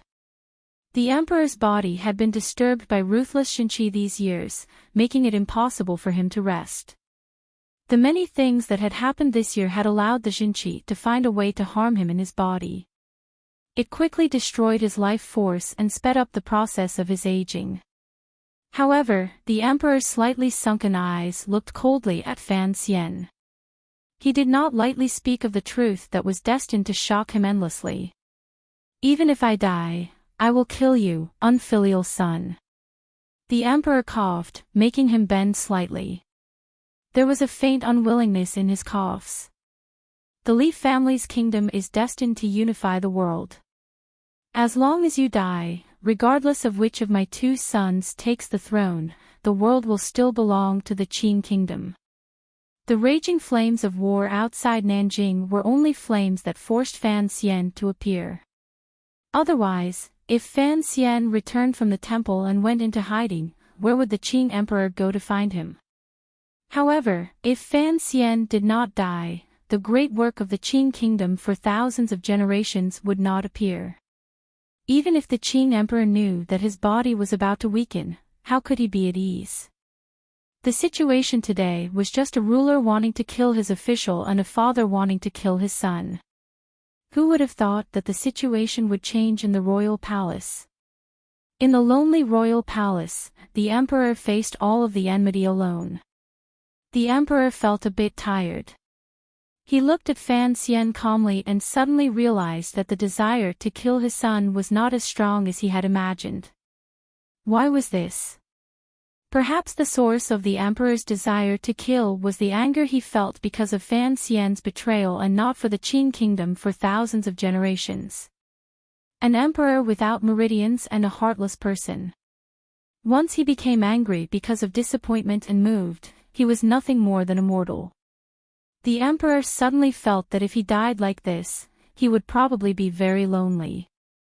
What kind of cold gaze would his relatives in the netherworld, Qingqian, Qingze, and the empress look at him? Would his mother be well in the netherworld? After that woman's death, would her spirit still look at him with that seemingly gentle but actually incomparably distant gaze? A sense of loneliness and desolation took over the old emperor's body. He suddenly realized that in the last battle of his life, he was still facing her spear, her servant, her, and his son. After struggling for a lifetime, in the end, he was still fighting her. Thinking of this, a glimmer of a sorrowful smile rose to the emperor's face. Was he destined to lose to her hands? The bright yellow figure shook slightly. The spear in Fan Ruoro's hand was caught through the air by his uninjured hand. His fingers tightened slightly. The tyrannical Xinqi in the emperor's body burst forth like a river or an ocean. After a light sound, the barrel of the spear was forcefully bent. The emperor's Xinqi surged. His injuries worsened. He only narrowed his eyes and looked coldly at the scrap metal thrown at his feet. It was as if he was interrogating the woman. He didn't say anything for a long time. How good would it be if Lao Wu never stepped into the world again? The emperor lowered his head and suddenly sighed gently. Slowly raising his head, he looked at Wu Zhu, who was sitting on the ground and leaning against Fan Xian's leg. With great difficulty, he shook his head. I can't remember many things. However, what has happened has happened. One day, he will remember what happened in the past and know something. He will come to kill me. The pale-faced emperor looked in a daze at Wu Zhu, who was dumb and speechless like a child. He tried to stand up but could not. Suddenly, the emperor opened his mouth and said, "Lao Wu, you've forgotten some things again. Truly, fortunate. When a powerful figure starts to become so naggy, does it mean that he is really old? Or was this the final radiance of a setting sun?" Fan Xian looked in a daze at the one-armed emperor and suddenly felt an emptiness in his chest. He kept on feeling that everything that had happened today was too strange. It did not seem real at all. The light in the emperor's sunken eyes gradually dissipated. Looking at Fan Xian, he quietly said, "It wasn't you. In the end, it was only your mother who won." He gazed at Fan Xian mockingly without a trace of dejection. On the contrary, he was very much like that incomparably powerful ruler from a few years ago. Mockingly, he said, "The seat of the Zhan family's little emperor is yours. You know what kind of person the third prince is. No matter what you do in the future, this world will always belong to the Li family. You once said that after you died, even if the flood reached the heavens, would have to think about it." The emperor looked at Fan Xian. The smile at the corners of his lips grew wider and filled with mockery. "Your mother is only trying to change the course of history, yet you vainly want to stop the course of history. What an arrogant and naive way of thinking." Fan Xian was silent for a long time. He then suddenly said, "Actually, you and I, in history, are both unremarkable splashes. No, the history books will have a page for me." A cold and proud light flashed through the emperor's eyes. Fan Xian didn't say anything more. Only now did he realize that he had still underestimated this emperor. Nothing he said or did could be hidden from him. He even knew about the red bean rice in northern Qi. The scene was a pool of blood. Fan Xian didn't move. He didn't dare move. His sister was under the emperor's control. He didn't even know how to resolve the situation before him. He also didn't know whether the emperor's current weakness was an illusion or if he had truly seen through certain things when he was about to die.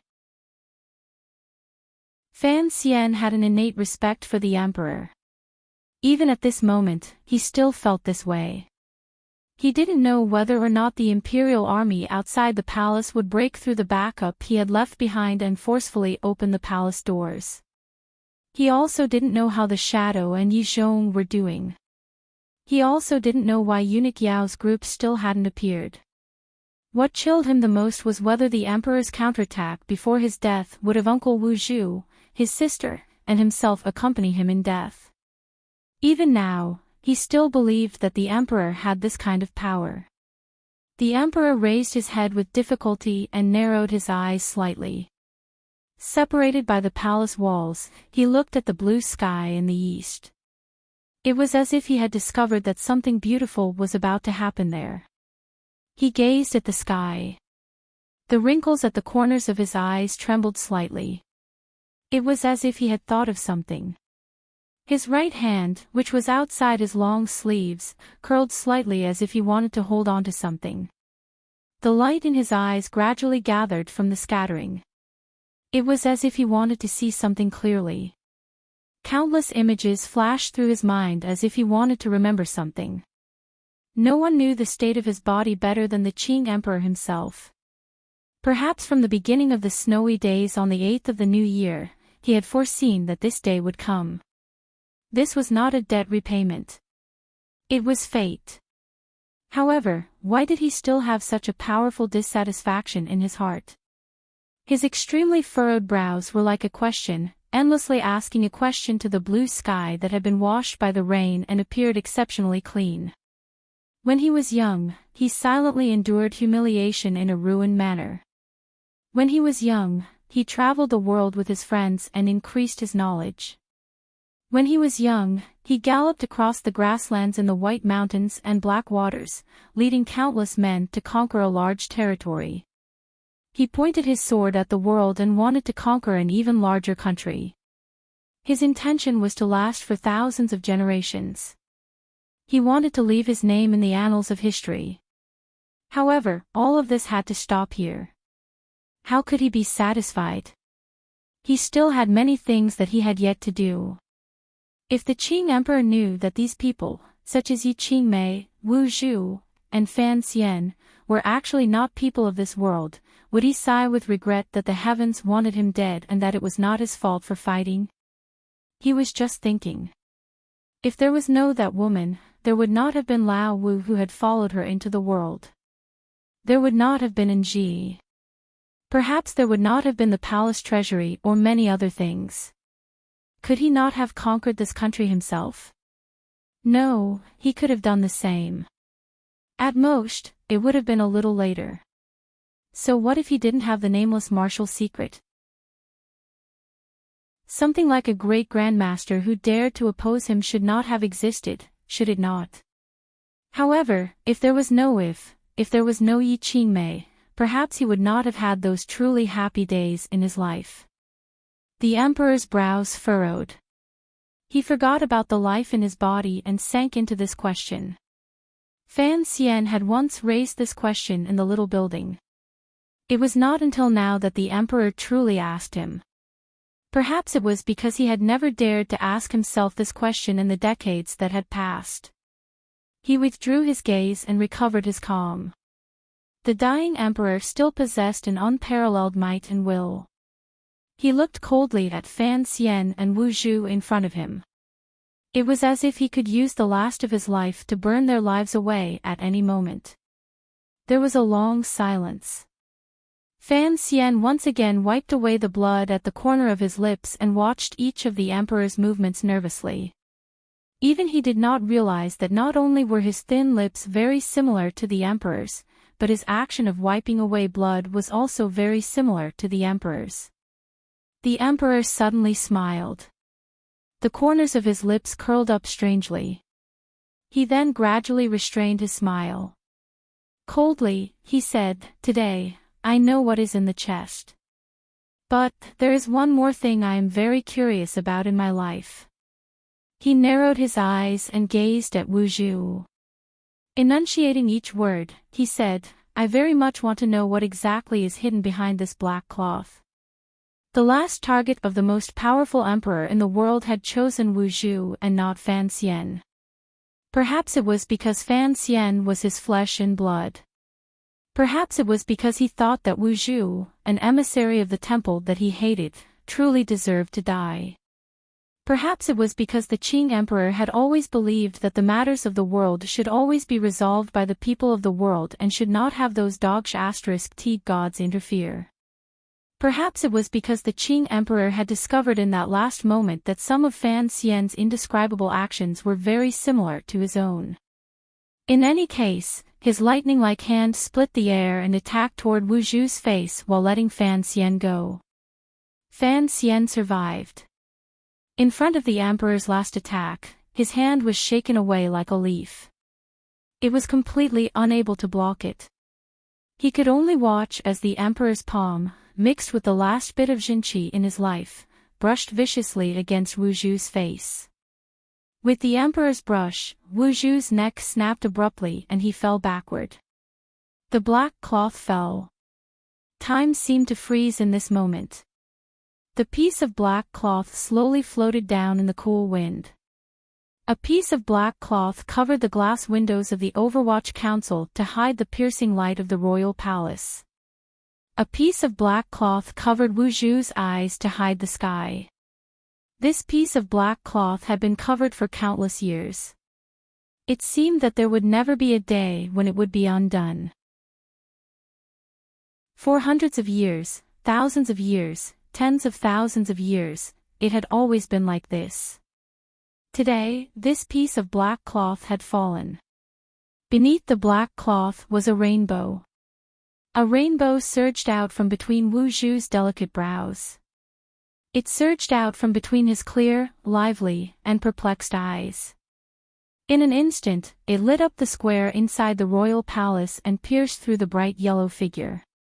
The rainbow pierced through the Qing emperor's body and illuminated his incredulous expression. It then struck heavily against the palace of Taiji Palace and turned into a fire dragon, instantly igniting the entire palace. In just an instant, the emperor's expression suddenly became calm. Amidst this fire, he proudly straightened his body. Although he only had one arm, he straightened his body. In the instant before he left, a disdainful thought floated through his mind. So that was how it was. It was nothing more than this. It was still like this. Even in the instant of death, the most powerful person in the world would still leave behind an extremely powerful back. In this warm rainbow, this back appeared particularly cold and severe, silent, bleak, lonely, and unusually proud. The flying ash gradually fell. It was like the shrapnel of firecrackers used to offer sacrifices to the impermanence of the mortal world, spreading in the pool of blood in the square in front of the palace. At the same time, across the eastern sky of the palace walls, a rainbow finally appeared after the rain in the place where one always felt beautiful things would happen, overlooking the entire world. Night fell. The raging fire in Taiji Palace had already been put out. Fortunately, the rain had wet the ground. Otherwise, this fire would probably have burned the entire Qing royal palace into ruins. Not long after the strange rainbow appeared, the closed main gates of the royal palace were forcefully broken through by the court's army. No one could hide the news of the emperor's death. Even now, the mournful and incomparably angry people were still unable to find the emperor's remains. The person who assassinated the emperor was not a northern Qi assassin. It was the most heinous and unpardonable rebel in Qing history, Fan Xian. The court confirmed this news at the first moment. If it were not for the fact that the scholar and the heavily injured but not dead Yi Zhong had forcefully suppressed the grief and anger in Jingdo, perhaps in this night, many of the manors in Duke's Alley and Fan Manor would have been burned to the ground. The people inside would have no chance of survival. Other than the scholar and Yi Zhong, the person who truly controlled the situation was the third prince, Li Qingping, who had ascended to the throne at the risk of the country. Under the powerful control of the Qing emperor, the situation in Jingdo did not go out of control. Of course, no one knew exactly what role the old Overwatch Council and other hidden powers had played. Unexpectedly, the criminal Fan Xian, who was once again wanted by the court and had a shocking reward, had appeared in a place no one would have expected. He was still in the royal palace. Under the cover of the night, he withdrew his gaze from Taiji Palace and walked in the little building that was even more deserted than the cold palace. Taiji Palace had already been burned, and the little building had long been reduced to ashes. He walked among the knee-deep grass with his head slightly lowered. No one knew why he had come. Or, was he just here to tell Yi Qingmei everything that had happened today? Fan Xian's pupils constricted slightly as he looked at the person who had appeared beside the ruins of the little building. He tilted his head slightly as if he had not expected it. The person who had appeared was Eunuch Yao. He expressionlessly walked in front of Fan Xian and handed over a small box. In a low, raspy voice, he said, "This is what the emperor left for you." Fan Xian accepted the box woodenly and watched Eunuch Yao disappear into the night. He was not worried that he would summon aces to surround and attack him. Outside the palace was one world, and inside the palace was another. In this world inside the palace, presumably no one would want to harm him. Even if someone wanted to, it would not be at this moment. What had the emperor left for him? Why did he leave it? Had he known beforehand that he would not be able to survive today's ordeal? Fan Xian stared in a daze at the box in his hand. Only now did he understand why Eunuch Yao had not been by the emperor's side earlier. The emperor had given him a strange mission. Opening the box, there was a piece of white silk and a thin letter. Fan Xian's body froze slightly.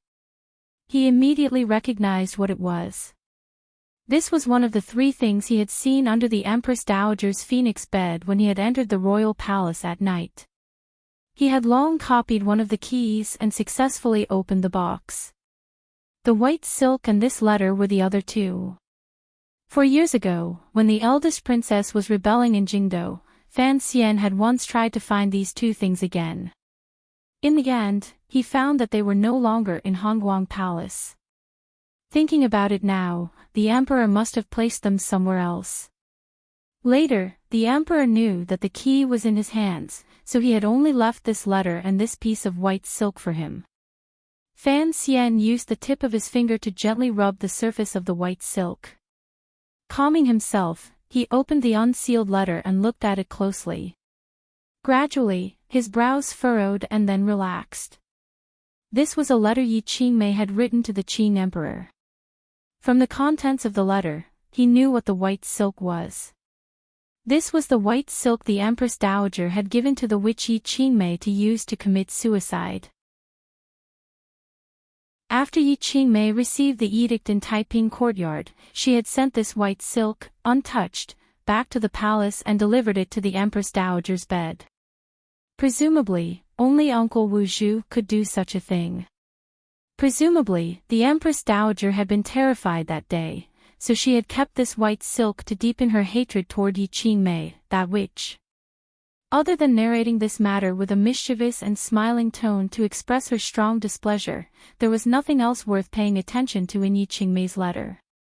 It was just family gossip, how Wu Zhu was, and how Fan Jian was in the brothel. Paired with the clumsy and stiff handwriting, it was truly unbearable to look at. Fortunately, there were only 2 thin pages. Fan Xian increasingly didn't understand why the emperor would treasure this letter so much to the extent that he would leave it for him. Was he wrong earlier? Regardless of whether it was the white silk, the key, or this letter, they were all hidden by the emperor in Hongguang Palace and not by the Empress Dowager. He shook his head and stopped thinking about these questions that were destined to be buried in his memories and that no one knew the answer to. Immediately after, he noticed the handwriting on the back of the second piece of paper. The handwriting was strong and forceful, but it controlled emotion. It was written with particular order. It was clearly the emperor's handwriting. Fan Xian looked at it carefully. After looking at it for a long time, he sighed gently. His hands tightened. Unconsciously, he wanted to destroy the letter. Then, he carefully stuffed the paper back into the envelope and tucked it away in his clothes. I was not wrong. These were the last words the Qing emperor had left at the back of the letter. It appeared to be an unusually powerful and proud declaration. However, for it to be a declaration to a woman who had passed away, it could only be of faint self-questioning. No one could answer this question. Other than history, no. Even those history books that spoke with certainty would probably not be able to judge the merits and demerits of the emperor's life. It originated from Yi Qingmei and Chen Pingping. He only had hatred toward the emperor. However, his relationship with the emperor was not as simple as blood. The soul in his body could not acknowledge the blood connection, but he could not shake off the things that had happened over the years. This kind of emotion was extremely complicated. It could not be expressed in words. The emperor had died. Even now, Fan Xian still felt numb and cold from his body to his heart. He didn't dare believe this reality. He had always felt that man was the most powerful person in the world and the most impossible to defeat. How could he have died? He seemed to be somewhat relieved, but he did not feel the joy of revenge. He seemed to be sorrowful, but he could not cry no matter what. He could only stand numbly in the cold wind. From the letter, one could see that there was no true path of the emperor in the world. The emperor's body had already failed this year. Even if it was as Yi Qingmei had said, letting each person become their own king was not the path of the emperor. Fan Xian and the beliefs he held onto were even less so. Just as he had said to His Majesty on that snowy night, all he wanted was peace of mind and to settle a personal grudge. It did not involve the question of whether it was right or wrong. It should be known that humans were not a species that pursued the correct path. Being right was not justice because justice always had a stance. He suddenly thought of Yi Qingmei's memorials and letters that King Jing had treasured. He thought of how Yi Qingmei's letters to the emperor always talked about the world and the people's lives. There was only one letter with such a normal tone like today. Perhaps it was because of this that the emperor treasured it so much. Thinking of this, a bitter smile rose involuntarily to the corners of his lips. The emperor and Yi Qingmei were, without question, first-class romantic figures in the world. They were unspeakably beautiful. However, it was not a happy thing for the two of them to meet.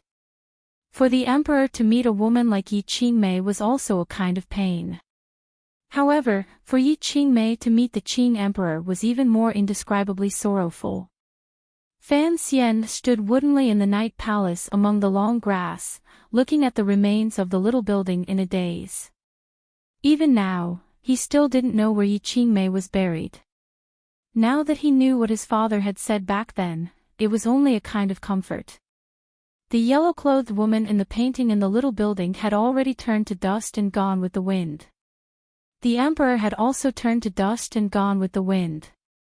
Perhaps, in some corner of the world, they would meet again. Chapter 770. Yesterday, there were many brothers and sisters who stayed up all night with me. There was a kind of strength in my heart. At 9 in the morning, I really couldn't stay up and went to sleep. In the end, I slept until 5 or 6 in the afternoon. At this moment, I sincerely offer up the last chapter of the Qing New Year. There are 11,000 words in total. It is not charged and is free because I want to share this last feeling with everyone. The epilogue will also follow. It will probably be within 2 days. Licking my lips, it is truly indescribably moving. A long, long time later, in the spring. In the beautiful city of Hangzhou, a young man was riding on a big green horse. Behind him were many servants and guards, and the formation was quite grand. The young man walked along the weeping willow bank of West Lake.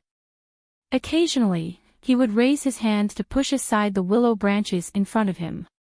There was a smile on his face, but he did not pretend to be at ease. On the contrary, he exuded a sense of scholarly nobility and an indescribable sense of freedom. Occasionally, pleasure boats passed by on the lake, but there were no beautiful women waving their red sleeves like in the rumors. Beside the young man, a person who looked like a housekeeper laughed in a high voice and said, "Everyone says that there are many beauties in Westlake. How come I don't see any?" The young man on the green horse furrowed his brows slightly. He probably felt that the housekeeper's words were too beneath his status.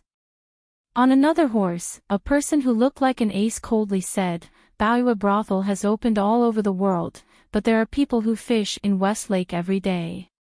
Who would dare to make a living in Westlake?" These words were spoken somewhat strangely and carried a glimmer of coldness that could not be suppressed. The Qing kingdom was still the most powerful country in the world.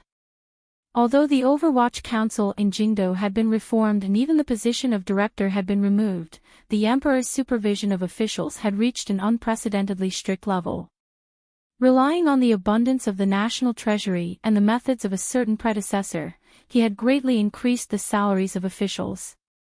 Although the matter of running amok in the countryside could not be completely stopped, in a place as romantic as Hangzhou, would anyone dare to take over all of Westlake? The young man on the green horse furrowed his brows slightly and looked at the commoners in the distance moving out of their way. He paid attention to their clothing and expressions and turned his attention elsewhere. A few years ago, the Qing emperor was on an expedition to the north.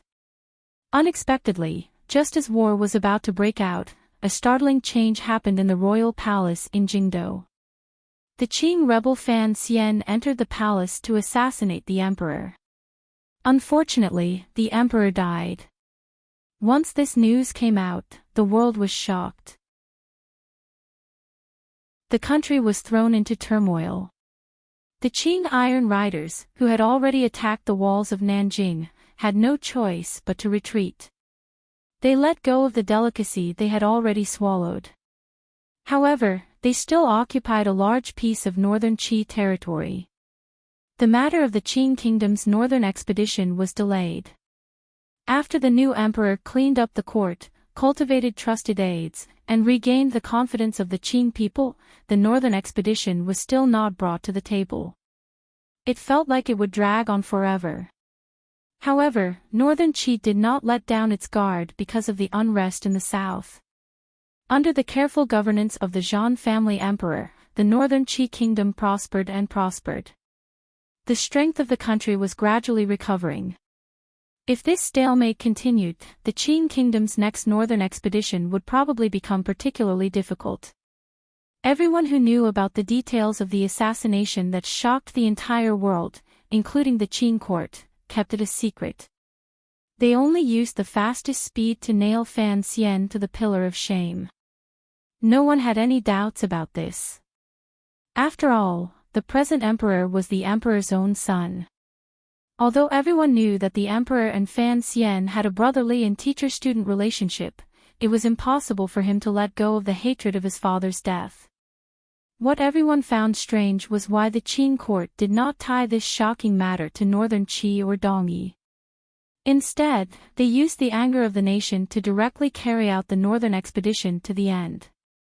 Instead, whether intentionally or not, they removed northern Qi and Dongyi from this matter.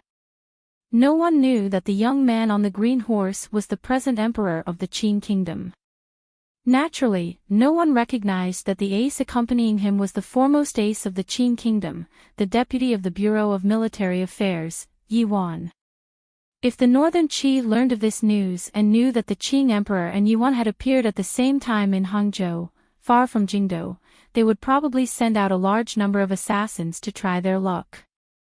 After all, if the Qing emperor and Yuan died at the same time, the Qing kingdom's strength would probably be halved. The present Qing emperor was the third prince, Li Qingping, born of the previous emperor and imperial consort Yi. Since he dared to leave Jingdou and come to Hangzhou for a walk in the spring, he was not worried about these safety issues. Yuan beside him was a rare 9th-level ace. No one knew how many palace aces were hidden around him. Most importantly, Li Qingping did not believe there was anyone in this world who could harm him by the side of West Lake.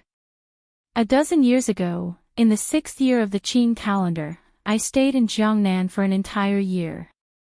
Li Qingping sat on the green horse and gazed at the gentle ripples on the surface of West Lake. His gaze also became gentle. Although I stayed in Suzhouhua Garden for a long time, I also lived in the manor by West Lake for a while. Thinking about it now, it was the most relaxed days of my life. Your Majesty shoulders the peace of the world and the hopes of tens of thousands of people. Naturally, you cannot be as relaxed and happy as you were in your youth, Yuan said without much emotion. The two of them were by the willow bank of West Lake. Around them were people from the palace. Passers-by all stayed far away, so there was no need to avoid the conversation between ruler and official. Li Qingping listened to Yuan's old-fashioned, arrogant, and hidden words of advice. He smiled slightly and did not reveal any feelings of loathing. First, he respected Yuan's loyalty to him. Second, Yuan had once been his martial tutor. Even now, Li Qingping only saw the man he had not seen for a long time as his only teacher. A group of people slowly advanced along the beautiful willow bank of West Lake toward the mountain, breaking the peace that had been maintained for many days. They came to an elegant courtyard with gray walls and black eaves. I haven't been here for many years, but this courtyard hasn't changed much. Li Qingping dismounted his horse with a calm expression. The door to the courtyard had long been opened, ready to welcome the emperor's incognito arrival. Standing in front of the courtyard with the door wide open that still had an impression of, the Qing emperor tidied his clothes and stepped in. The courtyard beside West Lake faced the water and had its back to the mountain. The back was quiet and secluded, but it did not have much of the dampness of the mountain. The lake water and the gentle wind passed through the forest and into the courtyard, making the voice in the study at the back of the courtyard become very gentle. Sir, I have completely lost your secret support these years. Sir, there is something I do not understand. Sir, the person called Sir by the Qing Emperor was silent for a long time and still didn't speak. It was not until a long time later that the voice rang out quietly, "Since your Majesty has come, then rest a bit more at West Lake. The scenery in Jiangnan is good, and the weather is good. It is better than Jingdo's hot summers and cold winters." Li Qingping's voice was also silent for a long time. It carried a slight hidden bitterness. Slowly, he said, "Sir, in the end, I am the son of a country. Your Majesty, I am well aware of this matter. However, I have long ceased to be an official of the Qin kingdom, am I not? Sir, regarding the matter of the palace treasury, you still have to give the court an explanation. Now that the Overwatch Council has found the whereabouts of that village, as the Emperor, I cannot pretend to be deaf and mute. Your Majesty, if there is any official who is angry about this matter, there is no harm in having them come find me. I don't mind letting them know exactly what this palace treasury is." The conversation stopped here and reached an impasse. The side of the study facing the courtyard had an open window pierced through by glass.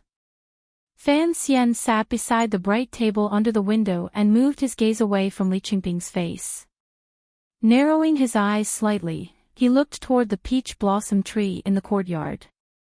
A number of years had already passed. He had also disappeared from the world for a number of years.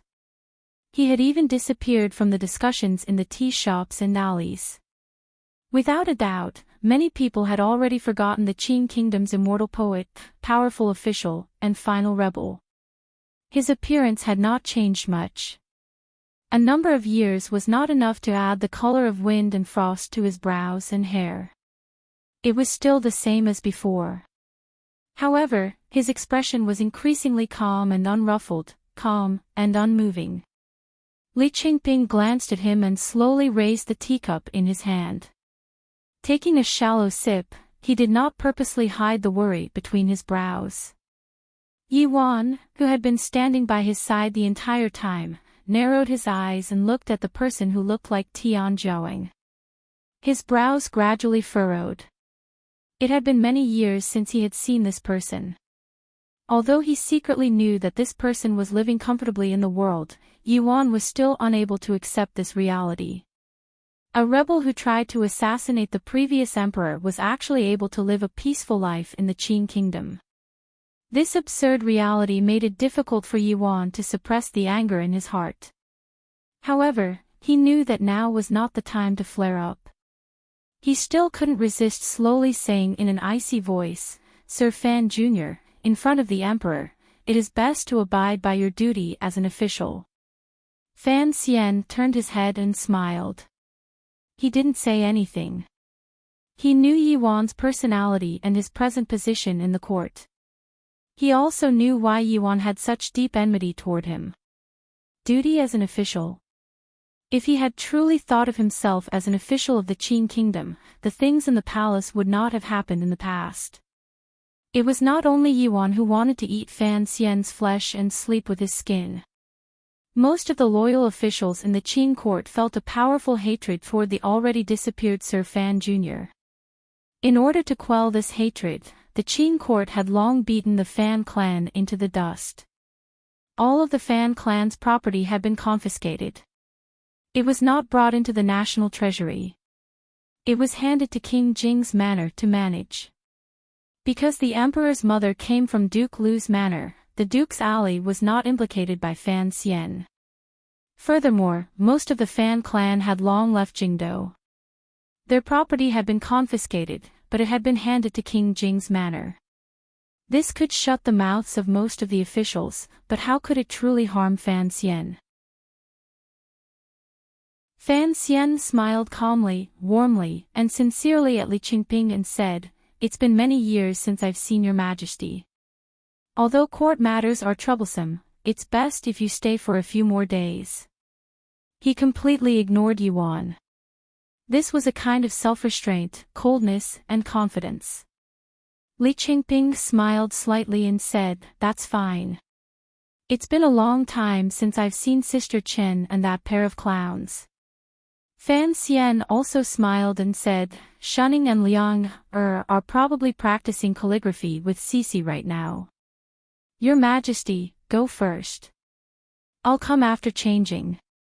He smiled bitterly. "Nowadays, I sleep every day and wake up late.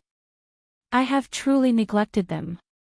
The Emperor of the Qing Kingdom, Li Qingping, and the famous general of the Qing army, Yuan, walked out of the study like two normal guests.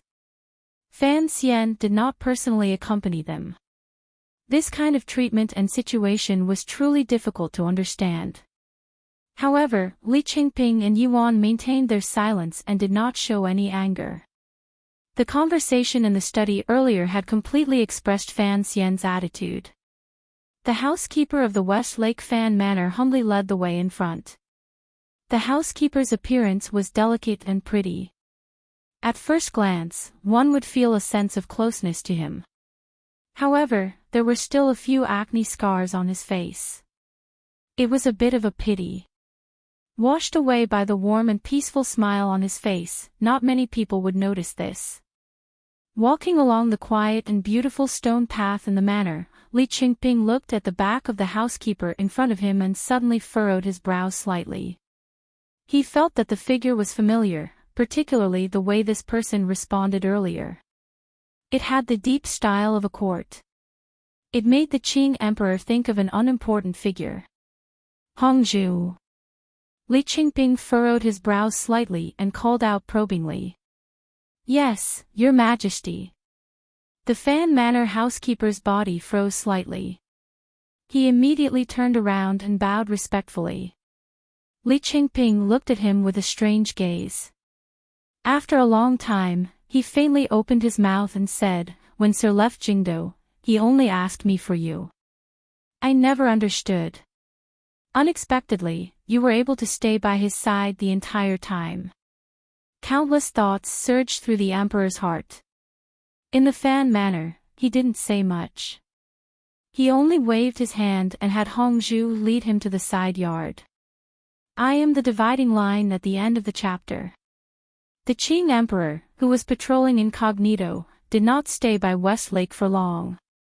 After 3 days and 2 more fruitless conversations with Fan Xian, Emperor Li Qingping and Yuan left the Fan Manor by Westlake and headed in the direction of Suzhou.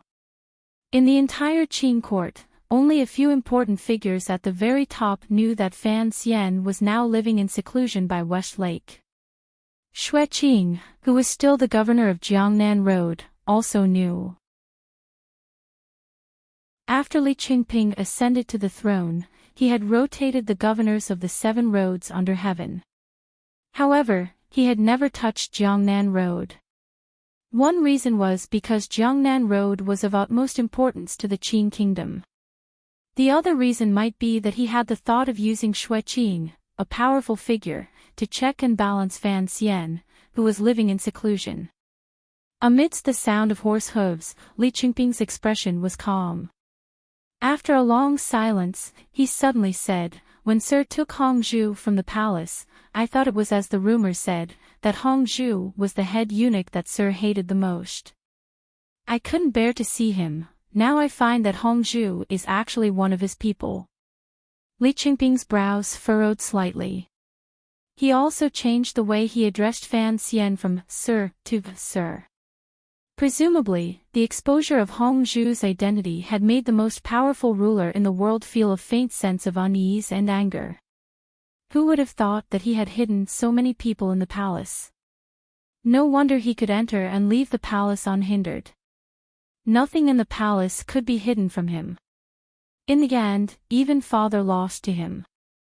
Yuan was silent to the side. He hoped that the emperor could order the court to carry out the most thorough attack against Fan Xian's faction hidden in the darkness. However, the changes in the situation these few years made Yuan clearly feel what kind of influence Sir Fan Jr., who was nominally living in seclusion, had on the Qin kingdom and the entire world. It was basically impossible to purge him in such a situation. Li Qingping, sitting on the green horse, suddenly sighed and said, "I know what you want to say. There's no need to say it. I have studied with Sir since I was young and know what kind of person he is. Mother will not allow me to have other thoughts." He turned his head and glanced at Yuan. He thought to himself that in the court, there was probably only this loyal official who had the most ability to assist him. As for Sir, how could he come to assist him? He could only pray that he didn't make any more big trouble. Was there some dissatisfaction? Fortunately, Li Qingping had sat on the throne for a long time, but deep in his heart, there was still the fear, gratitude, and worship from his youth toward Fan Xian. These emotions were complicated, so his gaze was also complicated. Through the green trees by the side of the road, he looked at the beautiful spring scenery in the southeast. Faintly, he said, "Without Sir, it would be impossible for me to sit on this chair." Other than the scholars and officials in the court, who still retained a powerful murderous intent toward Fan Xian's name, the common people under heaven did not have much anger toward Fan Xian. The things that benefited the people, the legs of the stools, and the halls, all had a large hang carved into them. Life by the West Lake was very comfortable. Fan Xian had already lived a number of peaceful years. However, the peace of this spring had been disturbed by the emperor's sudden visit. His heart seemed to have left the realm of tranquility. On the morning after Li Qingping left, he began to stroll through the garden with fresh dew on his head. A pair of children had already grown up and had long begun to learn. Now, they were working hard with Cici to practice calligraphy every day. Back in Danzhou, Cici had helped Fan Xian copy out a great deal of the story of the stone. Her small regular script was beautiful. Fan Xian was not worried. He only felt a bit of heartache that the children had to wake up so early. Lin Wan walked up from behind him and took out an unlined robe to drape over his body. "Be careful not to catch a cold. How long did you play mahjong last night?" Fan Xian glanced at her mischievously and asked teasingly. Presently, Cici still had to be responsible for the children's studies. Other than occasionally looking at the accounts of the Hangzhou conference, Lin Wan had nothing else to do. Thus, she threw her limited life into the limitless work of building up the city wall and enjoyed it tirelessly. The people in the family aren't good enough. After a few rounds, they scattered. Lin Wan replied with a smile.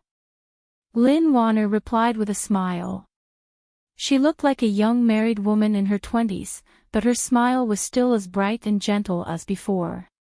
Her large eyes were still untainted by the dust of the world. "When the second prince comes back, let's see how he'll sort you out," Fan Xian said with a smile. "Speaking of Xijia, Yu Chang came yesterday with a message from father. At the time, the emperor was talking to you. I was afraid that these matters were important, so I didn't disturb you." Yu Chang was the black-clothed tiger guard. He had followed the retired Minister of Revenue, Fan Jian, for many years. He was the Fan clan's most trustworthy aide. Hearing these words, Fan Xian furrowed his brows slightly and asked, "What is the matter with father?" "Nothing important. He just wants us to go back to Danzhou in a while. Grandmother misses you. Xijia also has to rush back from Shangjing. I'm afraid he won't be able to come to Hangzhou in time," Lin Wan replied quietly. Fan Xian said, "Then let's go back." Xijia. For some reason, he sighed and smiled at Wan. At the beginning, I thought things very well. I thought that once the third prince became emperor, Xijia would be able to return to the capital. Perhaps he would become the Minister of Revenue in the future and help the third prince. However, he is now my brother. I'm afraid it will be difficult for him to appear in Jingdou for the rest of his life. Don't worry about that for now. However, Yu Chang asked on behalf of father, how exactly are we going to handle 10 family village? Follow the plan and take it slow. Fan Xian's smile gradually faded. Calmly and solemnly, he said, since the court already knows, then there is no need to hide it so much. The third prince's words are still as insincere as when he was young.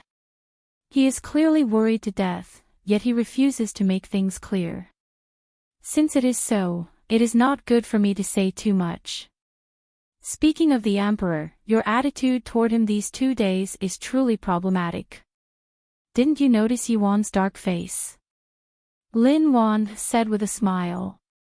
Although your relationship with him is not like that of a normal ruler and official, he is, after all, the emperor. At least on the surface, you have to do it. Fan Xian laughed and patted Wan Er's head. After a moment of silence, he said seriously, I've spent half my life to reach the point where I don't kneel to others. I can't make an exception for him. In the present world, regardless of whether it was the emperor of northern Qi or the emperor of the Qing kingdom, Fan Xian did not need to kneel in front of them. If he knelt, these 2 emperors would probably sink into suspicious emotions.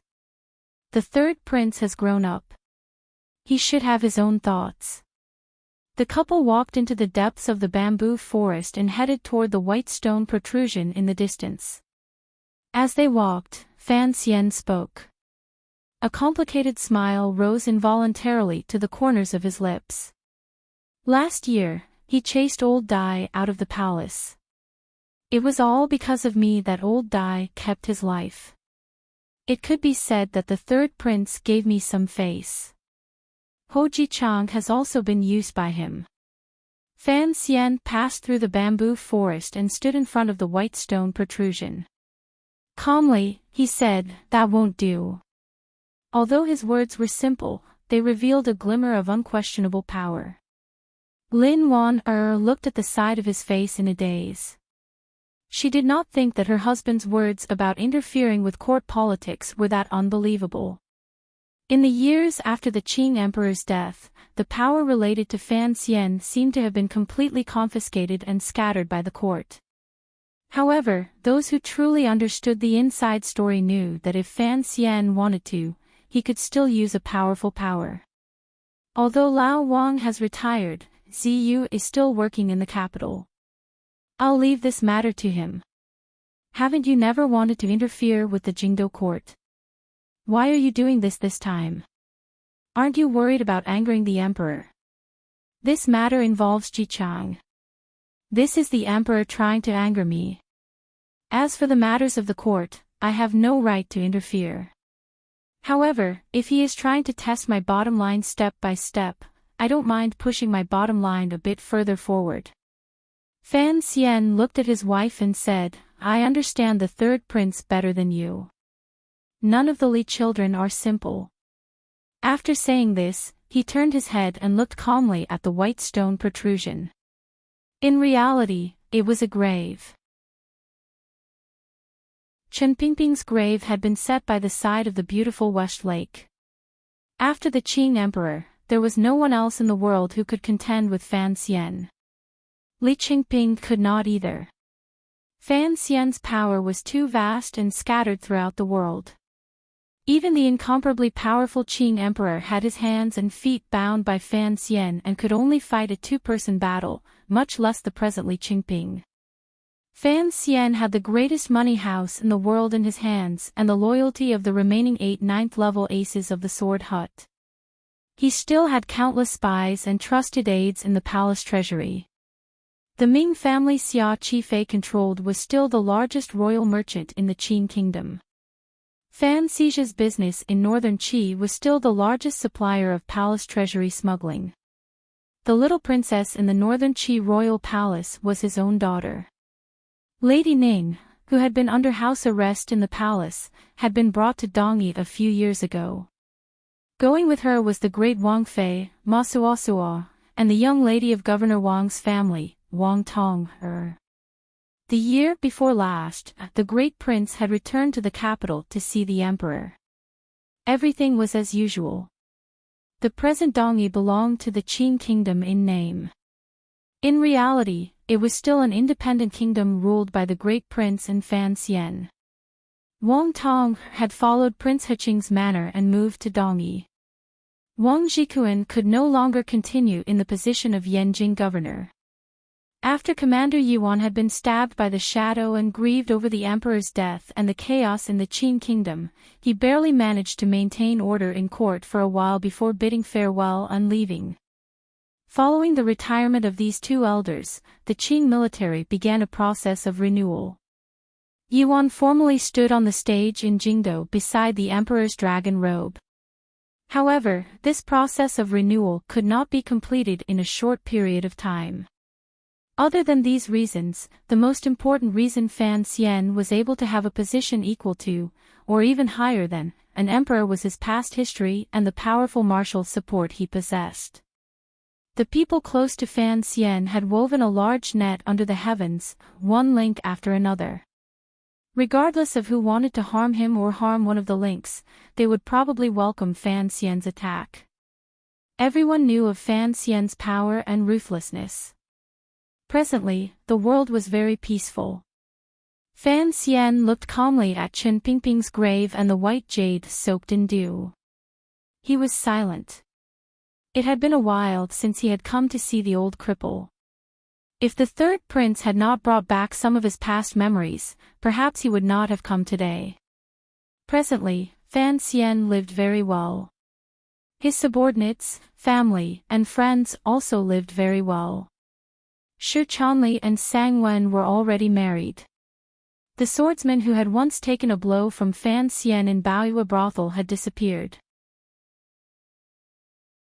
Living in this world, he seemed to be perfect and had nothing else to ask for. The more it was so, the more he felt that Chen Pingping was very lonely in the grave.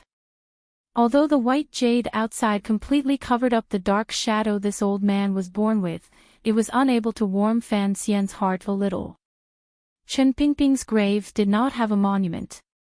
There was only a poem carved into the stone wall beside it. On it was written, "A lone sail, a leaf in the Danzhou sky, only exists between teachers and friends. How can the country be the only family name important? Who in the universe will pity the tens of thousands of people hanging?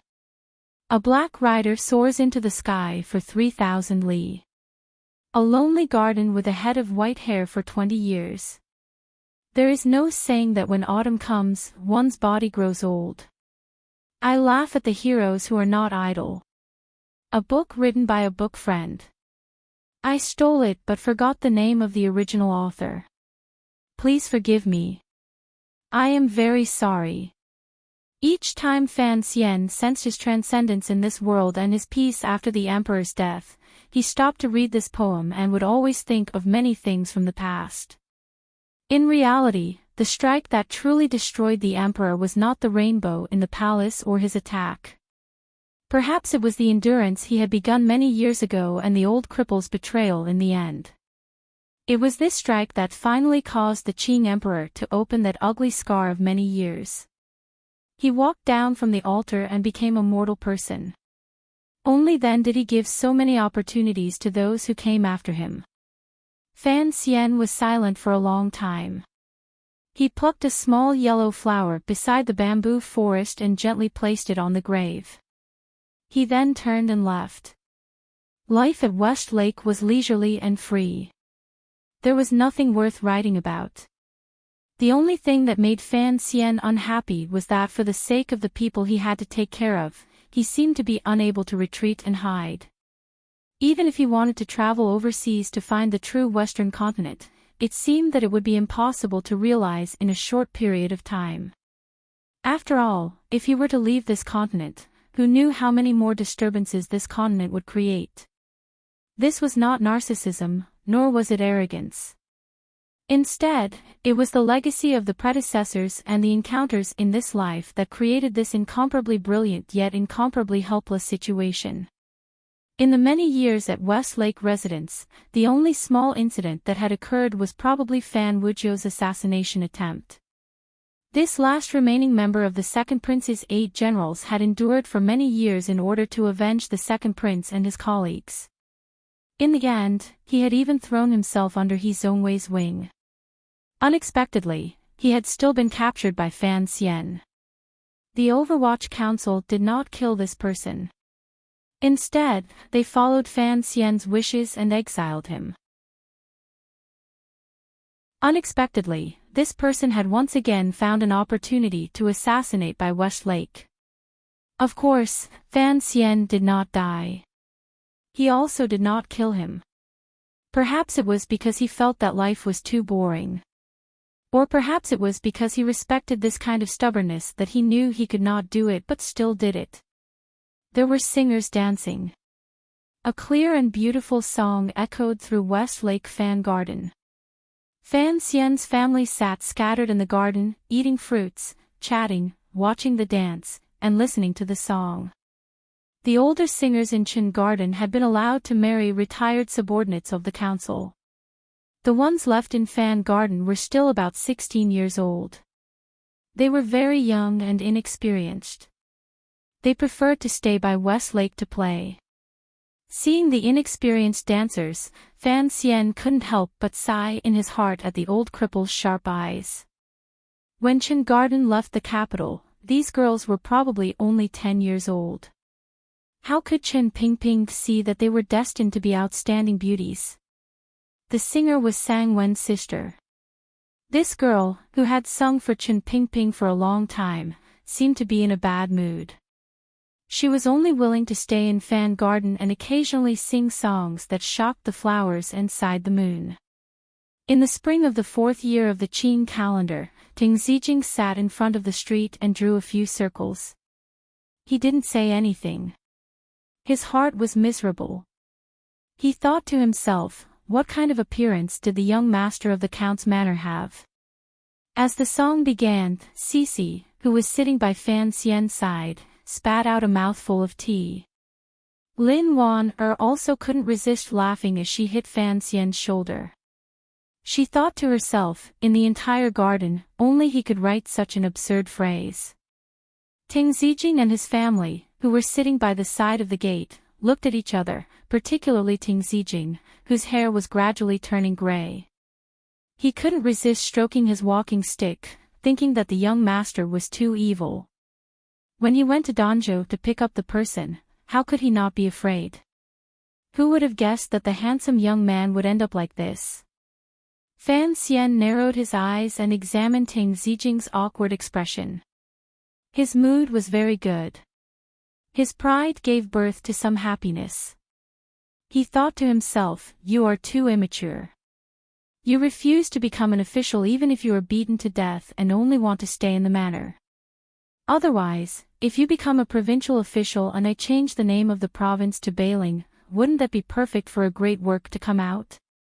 The Sang family girl seemed to not feel it and continued to sing seriously. It was as if she wanted to sing a certain person's comical life from beginning to end in a sentimental tone. It was near the end of spring. On the cliff outside Danzhou, Fan Xian held Shuning's soft and tender hand. Standing on the edge of the cliff, he looked at the familiar sea in front of him. Shunning gazed at her slightly worried father and said in a clear and childish voice, "Father, you don't seem to like Aunt Sang's song. Do you want Shunning to sing one for you?" "All right, let's sing Above the Rainbow." "I taught you," Shunning said with some difficulty. "But this kind of foreign language is very difficult to learn. Uncle has searched for a long time in Dongyi and still hasn't found a teacher." Fan Xian smiled and said, "Then, I won't sing." He looked at his daughter beside him and, for some reason, suddenly thought of the little girl in Danzhou many years ago. He also thought of the words the emperor had said before he died. He was silent and missed his sister, who he didn't know where. "Don't always follow me." The frost-faced young lady of the Fan family was dressed as a doctor. She carried a medical box on her back and walked through a remote mountain. She looked at Li Hongqing, who looked like a vagabond, behind her and coldly said, "Rugia has already given birth to a second child. As an uncle, you don't return to the manor. Besides, don't you know what King Jing is thinking?" Li Hongqing took off the straw hat on his head and fanned himself. Looking at Fan Ruoruo by the tree, he smiled shamelessly and said, "If you want a child, go have it yourself. I don't have the time. How much longer are you going to follow me?" Fan Ruoruo bit her lip and looked at him angrily. "I've already followed for 5 years. What's another 5 years?" Li Hongqing replied with a smile as he led the skinny horse that was even more tired than him. Fan Ruoruo didn't say anything. She put down the gauze curtain under her straw hat and walked toward the mountain village where white smoke rose from the foot of the mountain. Occasionally, she thought to herself that she was used to being followed by this bastard, so she might as well follow. Fan Xian's hand held shunning. His fingers touched a warm string of beads. Lowering his head to look, he realized it was the string of ruby beads that Hai Tang had given to her daughter many years ago. Seeing it, he thought of her. Fan Xian couldn't help but freeze for a moment. When will Auntie Duo come to see me again? Fan Shunning obviously had a more mature mind than her age. As soon as she saw her father's expression, she guessed what he was thinking and asked very considerately. Anyway, her two mothers were not around at this time, so no one would care. Fan Xian smiled and said, "When she's tired from the grasslands, she'll come to see you." Hai Tang had returned to the grasslands. No one knew when she would come back, but what about the Northern Qi Emperor and Sea Lily? What about the girl in the palace called Hong Dauphin? Rumor had it that next year, Hong Dauphin would officially be made a princess. However, the Northern Qi Emperor had not had any children these years. There was some commotion in court. How exactly was the female emperor going to respond? Was she going to ask him to borrow a seed? Fan Xian would not mind this kind of sacrifice. Thinking of the scene in the sword hut and the carriage, his gaze became gentle. He said, "Shunning, do you want to go to Shangjing for a stroll? Then, we'll go to the grasslands. When you're a bit older, we'll go out to sea."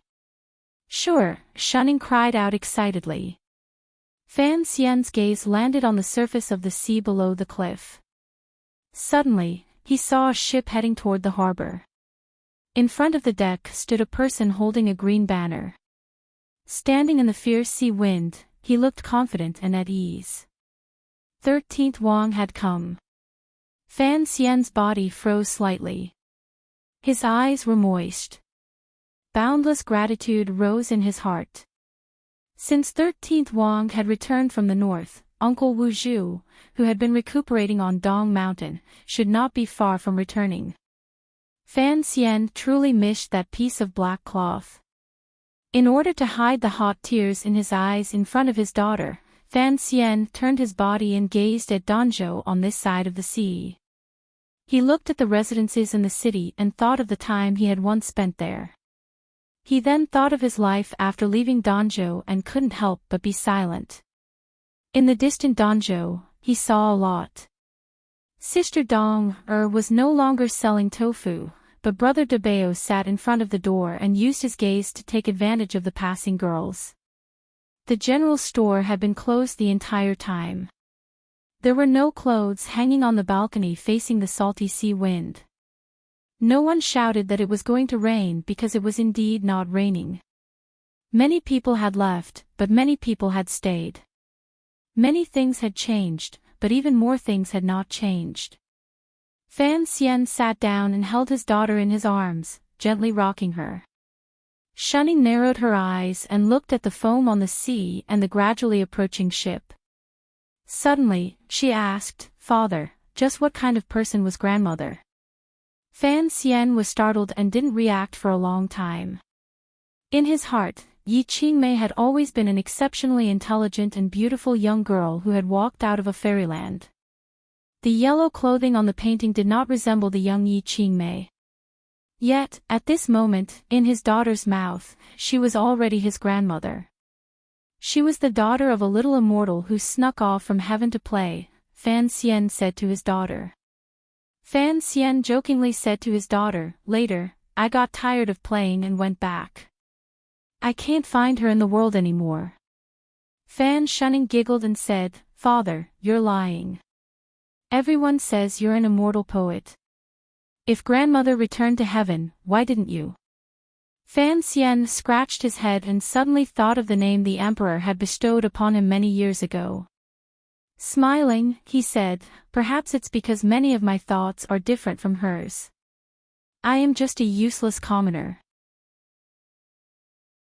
No matter what foreign land I go to, there won't be much of a difference.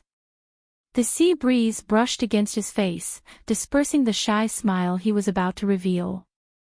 After a moment of silence, he quietly said, My life is probably, since I am here, I will take things as they come. Father and daughter met each other's eyes and smiled. Facing the sea, the flowers bloomed in the warmth of spring.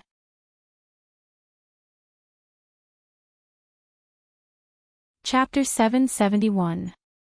Originally, I wanted to make the last chapter free, but I suddenly received a call at that time. In the end, I made a complete mistake. Not being able to make it free is my problem. More importantly, I even said that it would be free at the beginning. How embarrassing. I didn't expect that I would be so embarrassed on the last day. Everyone, please don't slap my face.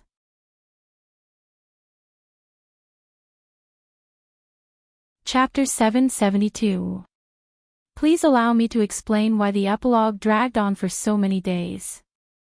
It's not because I forgot to write it every night, but because my computer had a problem. 1 hour good, but 1 day bad. For a computer idiot like me, this is one of the most frustrating things in the world. Fortunately, the problem occurred after the end. I warn everyone in advance, this epilogue perfectly fulfills my desire to be long-winded. The word count is more than 20,000, very long and boring. If you don't want to read it, you can close it at any time. Below is the main body of the epilogue. Please finish reading it at the end. Around 2006, I thought of a story. This story only had the beginning of an illegitimate child, and then I thought of the illegitimate child's father, but I didn't understand the illegitimate child's mother. At the beginning of the story, the illegitimate child's mother had a rather romantic life. When the illegitimate child was 4 years old, she died in a fire. She was a pitiful and respectable mother. But as a person from the same world, I felt injustice for the mother. I felt that this was wrong. Why should an outstanding woman suffer like that in a patriarchal society? So I changed the beginning of the story.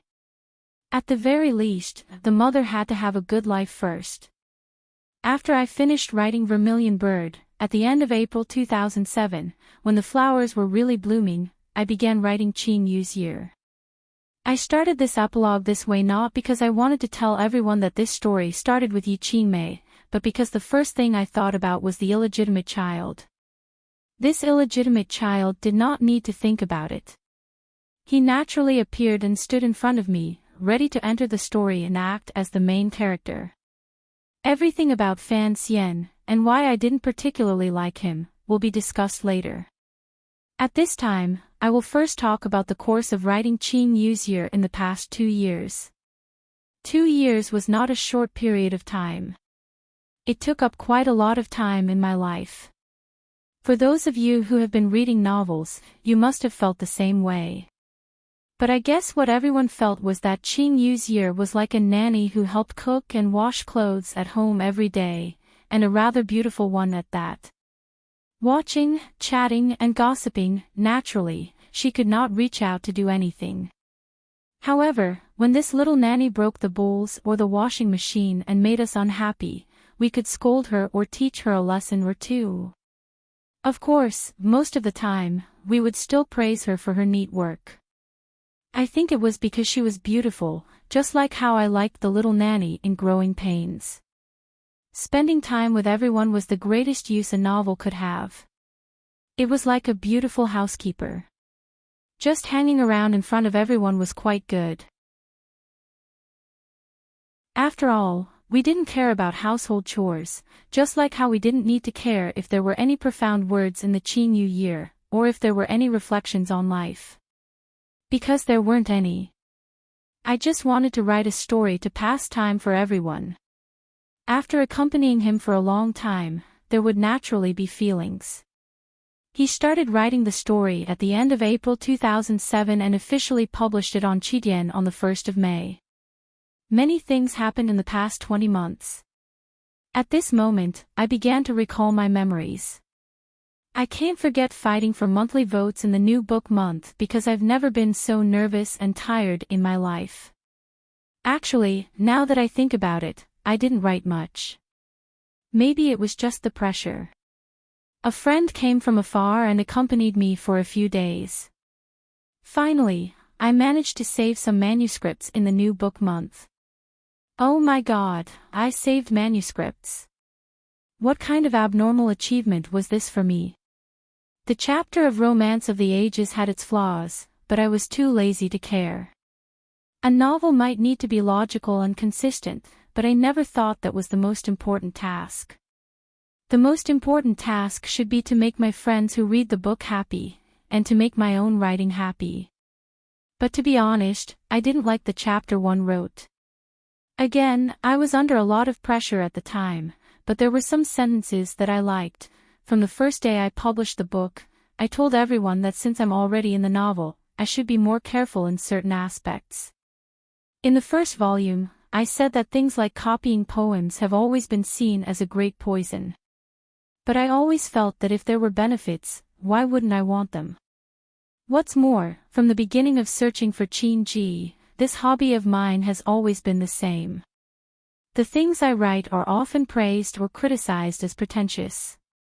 But I don't copy poems, I don't use them to make a name for myself. I watch as my fame drifts away, but I suppress the itch in my heart, suppress the desire for vanity, suppress it to the point of vomiting blood, and wait for a few decades to bring the beautiful sentences that don't exist in this world to my grave. Isn't this what it means to be pretentious? When the poem was published, everyone's reaction was very strong. At least the monthly votes were very strong. The new book month won 3rd place, and I got an extra 6,000 yuan. This was the first time I got a monthly votes prize. It felt great. It seems that there are many people who share the same hobby as me. I'm very happy. After the new book month ended, I thought it would be much more relaxing. Anyway, I never thought of fighting for monthly votes. But who knew that at the beginning of July 2007, I had to go to Beijing to receive a certain award from Vermilion Bird magazine. At that time, I didn't have the money to buy a book, so I was free for a few days. Luckily, I had some manuscripts saved up, so I managed to get through those 2 days. The beauty with the rash helped me update. Beauties are always lazy, so she refused to help me come up with chapter titles. The friend who helped me save the manuscripts also went to Beijing, but this time she didn't write a single word because she was very busy in Beijing. She even met a few new friends, and Shizhong. When I came back, I felt uneasy because I didn't have any manuscripts saved up. From then until now, I didn't have any manuscripts saved up for the rest of the year. I always write as I go, because this is the true lazy me. The year 2007 after July was very stable. I wrote very steadily. Occasionally, I would write 3,000 words a day for 4 to 5 days. Of course, it was normal for me to write 7 to 9,000 words a day. Anyway, everyone wasn't in a hurry, and I wasn't in a hurry either. As the story progressed, I wrote more when I was in a good state, and I wrote less when I was in a bad state. It's still the same word, lazy. But I didn't stop updating, which was very powerful. In December, I realized something, so I started to get monthly votes. First, I didn't want to waste the good intentions of those readers who voted for me every month. Second, I found that I was diligent enough, and my writing wasn't bad. I could live up to their votes. Third, the most important thing was that I found that people were actually willing to help me get monthly votes. I could really squeeze into the top few, and I could really earn a bonus. Who wouldn't do such a good thing? From then on, I threw myself into this magnificent cause, and I couldn't extricate myself. There was a small interlude. On the 14th of January 2008, due to the snowstorm on the flight from Guangzhou to Yichang, I had to take 2 free flights in the air, which delayed the update. This caused the first day of the Qing New Year to stop updating. It was very painful, just like my first night. I'm going down the wrong path. Forgive me, I'm really angry. On that day, I found that I was very long-winded and flowy, just like in the Qing New Year. Everyone endured it and persevered until the end. There were many more, and I had endured for the past 2 years. I didn't care about this epilogue. Anyway, this chapter didn't cost money, so I just needed to say a few more words. And I hope that I won't make a mistake like the previous chapter. I really can't afford to embarrass myself again, because it won't be the first time, nor will it be the second time. Back to the topic, during the Spring Festival of 2008, I went back to my hometown and took 10 days off. It just so happened that I finished the Jiangnan chapter. It was normal that I didn't write, because my cousin forgot to move the television over to his new house. I officially entered the year 2008. Everything was normal, and everything was not normal. Because I started to get monthly votes, there was more pressure to write. The number was still not a lot, but my brain was exhausted. Fortunately, the monthly votes made it into the top 6 and top 3, and not just once. I was very proud. It was all thanks to everyone. In the 7th month of 2008, there was an annual meeting in Shanghai. Northeast leaders were interviewed. The updates were few and scattered. It was also a tense time for Dong Mountain. The book review and comment section was boiling with resentment. That month, I didn't ask for monthly votes. Was it to make up for everyone's mental trauma? But what about me? Phew. I continued to write like this. I wrote mechanically. I wrote numbly. I wrote emotionally. I wrote with emotion. I wrote with emotion. I wrote with emotion. I wrote with emotion. I wrote with emotion. I wrote with grief and indignation. Finally, I wrote until the 24th and 25th of this year. Almost 2 years of time was very long. Starting from Danzhou, there were 7 chapters in total. It was a lot. Such a large story, with so many characters, required more than 3 million words to describe. I was very proud that I had controlled this story. The problem was that this kind of control made me tired both physically and mentally. The problem was that this kind of control exhausted me physically and mentally. I was very tired. There were countless passages in the document, and there were countless useless ones. There were countless words to remind me of certain details that I hadn't forgotten, but there were still many that I had to throw away. Previously, at the end of the document, I was reading and deleting as I did so. I was a little reluctant to delete. Even I was surprised by my diligence. My teacher had once said that a good memory was not as good as a bad pen. It was true. I had done a lot of preparation work and memorized a lot of things. Although I might not be able to use all of them, I felt that my attitude was very powerful. Just as the Qing Emperor had said on Dong Mountain, I had never been so powerful in my life. I had originally thought that at this moment, I would feel like when I finished writing the Vermilion Bird story. There would be a wave of tiredness, confusion, emptiness, and confusion from the depths of my heart. However, at the end of the Qing New Year, other than a little tiredness, there were not many other emotions. On the contrary, there was a kind of calm joy. The review of my writing journey had come to an end. However, with so many words, it seemed that it did not fully reflect my hard work and contributions. I was a bit dissatisfied, but I didn't continue. Next, I would return to the Qing New Year book, as well as the people in the book that everyone has always remembered, as well as the feelings between these people, as well as my feelings toward them, you, and many other things. Where should I start? Let's start with the appearance of the character. I'll write about whoever comes to mind.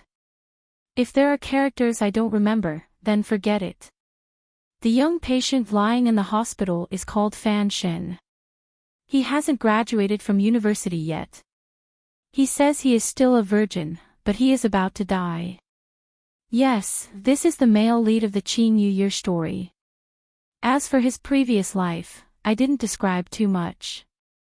Even the position of chairman of the student council that I had planned out when I first designed the story was not pointed out in the end. The male lead's surname was Fan Xian, and his courtesy name was Enji. Since he had come, he should take things as they come. The last words he said in the Qing New Year were actually the purpose of this book. This is Fan Xian's life. It is completely different from his mother's life. In my opinion, the previous life cannot affect the future. In a completely new world, one needs to live from the beginning. Since it is so, there is no need to touch too much on the matters of the previous life. The attitude of this life is actually the same as the attitude you and I have in this world. Humans cannot become philosophers or natural-born revolutionaries just because they have lived two lives. They are still insignificant and lowly, you and I, and do our best to live as ordinary and peaceful as possible. I have said before that I don't really like the character of Fan Xian, at least not the Fan Xian in front of the meadow, or perhaps compared to the other characters in the book. The reason for this is actually not complicated. If we tear off the clothes on Fan Xian's body and strip away the golden light brought by the transmigration of mother and son, the naked him is just a naked you and a naked me. Greedy for life, afraid of death, fond of ease, fond of leisure, fond of enjoyment, has a moral outlook formed after education, but when it comes to carrying it out, it is very vulgar, ambiguous, vain, used to pretending, fond of beauty, but unable to let go of his status, insisting that he is still a white-clothed CJ youth who believes in love. He wants to follow his brother's love, but he also doesn't want to lose his sister-in-law's love. He wants to take care of one without losing the other. In the end, he finds that he can't change anything, not even himself. He can only act according to the established guidelines and walk down a certain path. It can be said that this is moderate, gentle, and ordinary. On the Dragon Sky Forum, a forum member once said the words, "hometown wish." I think it is true. Hometown wish is the thief of virtue. However, the vast majority of people, including you and me, are like this, especially those of us who appear on the internet. Of course, if you are not the type of person I am referring to, please forgive me for being extreme. I don't like the attitude that I may sometimes display. It is not direct enough. I am too familiar with this kind of person. The people around me, including a certain part of myself, are actually very similar to Fan Xian, so I am unable to like Fan Xian too much. In the story of Qing Yu's year, there were also a few idealists. In front of these idealists, no matter how beautiful Fan Xian was, no matter how he alternated between white and black, spat out poems, spat out a mouthful of blood, was supported by a servant girl to see the begonia flowers, and then flew in the wind to confidently fight the world, there was always a problem with his heart, and the light was slightly dim. I myself cannot be an idealist. I also feel that there is no major problem with Fan Xian's attitude towards life. In fact, it is the best attitude towards the people and things around him. However, I still respect idealists, because I cannot do it myself, so it is difficult for me to respect Fan Xian. Fan Xian is only you and me. Just like the me who wrote this story and the you who read this story, if there really came a day when you were struck by lightning and transmigrated, if you had Fan Xian's good luck, the blessings of the predecessors, and the beautiful body, perhaps you would be another Fan Xian. Fortunately, Fan Xian improved in the end, which is gratifying. It is just that I wrote it rather stiffly. Such a story cannot give me too much time and the possibility of too many words to describe the true growth of the middle-aged Fan Xian. Speaking of this, I suddenly thought, Fan Xian really does look like a handsome middle-aged professor who has lost his hot-bloodedness a long time ago. I know a professor who is not bad when it comes to love. Whether or not Fan Xian's view of the world is correct does not need to be discussed, because he is not a saint who looks 500 years ahead and 500 years behind. But at least he has a relatively firm view of something, and that is not bad. It was not until the cave in Shi Mountain, in front of the dying Xiao An, that Fan Xian truly confirmed his sense of belonging to this world. This is something that Gidge Pig once mentioned, and I deeply agree with it. Fan Xian is not an indecisive person, but he wants to take care of everyone too much. It is like the feeling of smoothing things over. I mentioned this a little bit before, but I will not go into it here. His most admirable strength is probably his diligence, his hard work to survive, and his spirit of seeking a better life. This is probably the most common strength, but it is also the strength that is most worthy of applause. As for Fan Xian's love life, it is really a mess. This is mainly my fault, because I was the one who wrote him.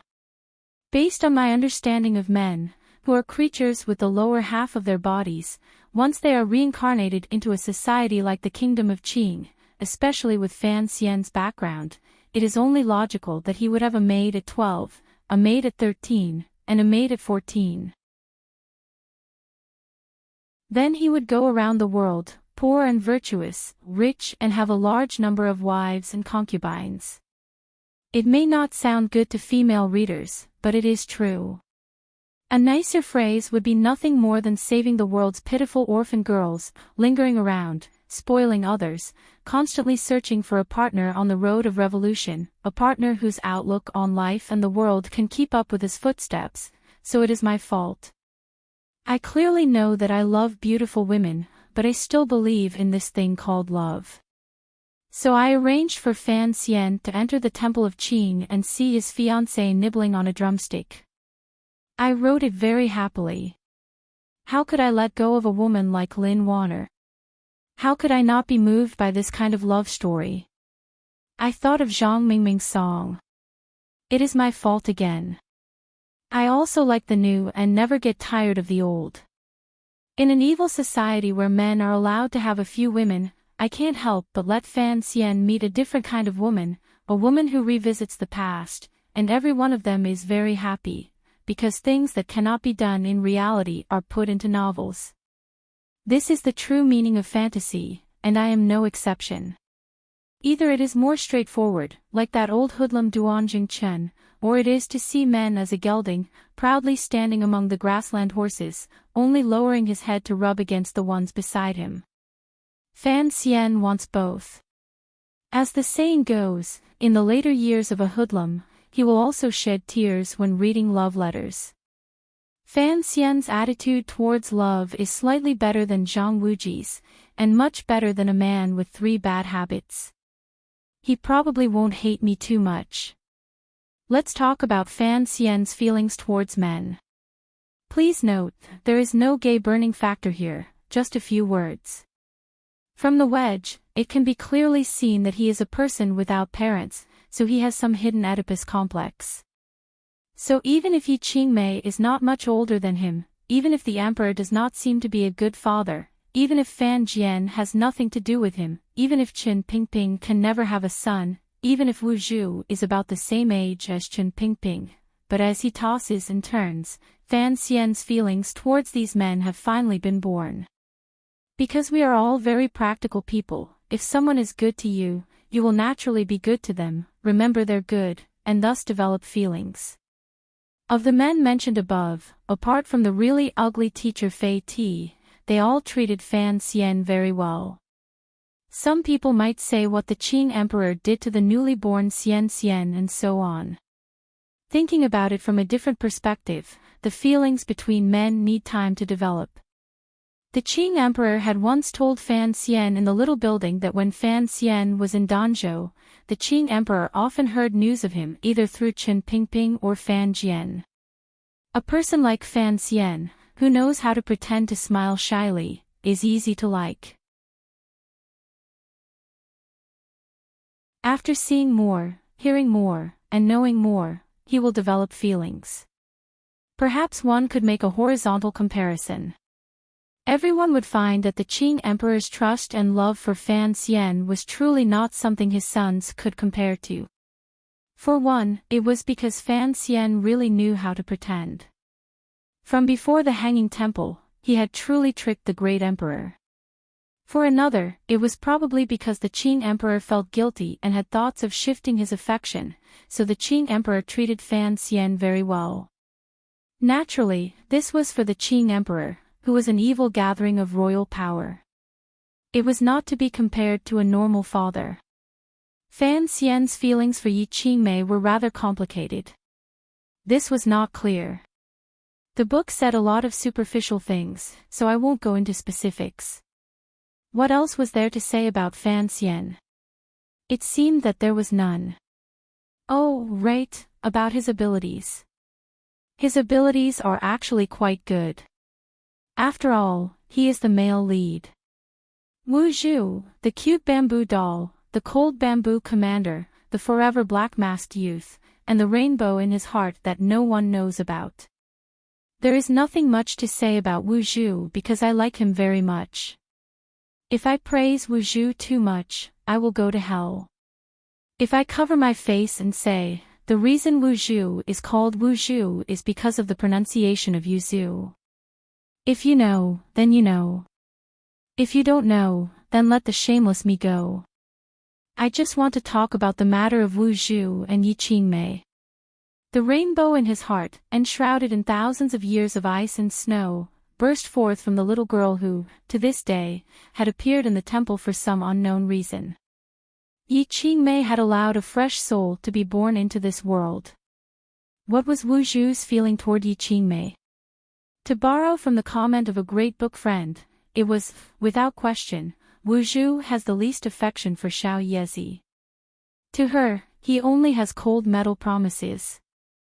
However, Wu Zhu also has the most affection for Xiao Yezi. She is his world. Alright, Wu Zhu stopped here because he had never said much. Presently, he was on Dong Mountain recovering from his injuries.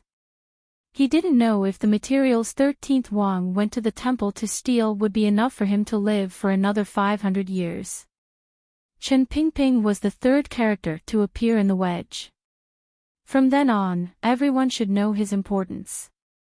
This eunuch Chen Wuchang who liked to stick a fake beard under his chin, this cripple who had been in a wheelchair for half his life, this skinny old man who was afraid of the cold and liked to cover his knees with wool blankets, and this director of the Overwatch Council who liked to cover the windows of his Overwatch Council room with a piece of black cloth. I couldn't say much about Chen Pingping because I also liked him. Of the male characters in the book, I liked him and Wu Zhu the most because they were very manly. My heart yearned for them. Chen Pingping's name should have been changed later by Yi Qingmei. In reality, it was printed with Chen Pingping, the awesome person. When I read the records of the Grand Historian, I felt that Chen Pingping was too awesome. Why? No one knew exactly why he was so awesome. Even Taisher Gong didn't know and couldn't say for sure. There was a time when Chen Pingping, who liked to joke around, was also very awesome. There was no need to mention his past achievements. I liked the image of this old cripple the most. He was a little yellow flower, a wheelchair, and a pure heart under the skin of an old orange. Chen Pingping was an idealist. Although his ideals were a bit vague, there was a good saying that it was not difficult to do one good deed. What was difficult was to do good deeds for a lifetime.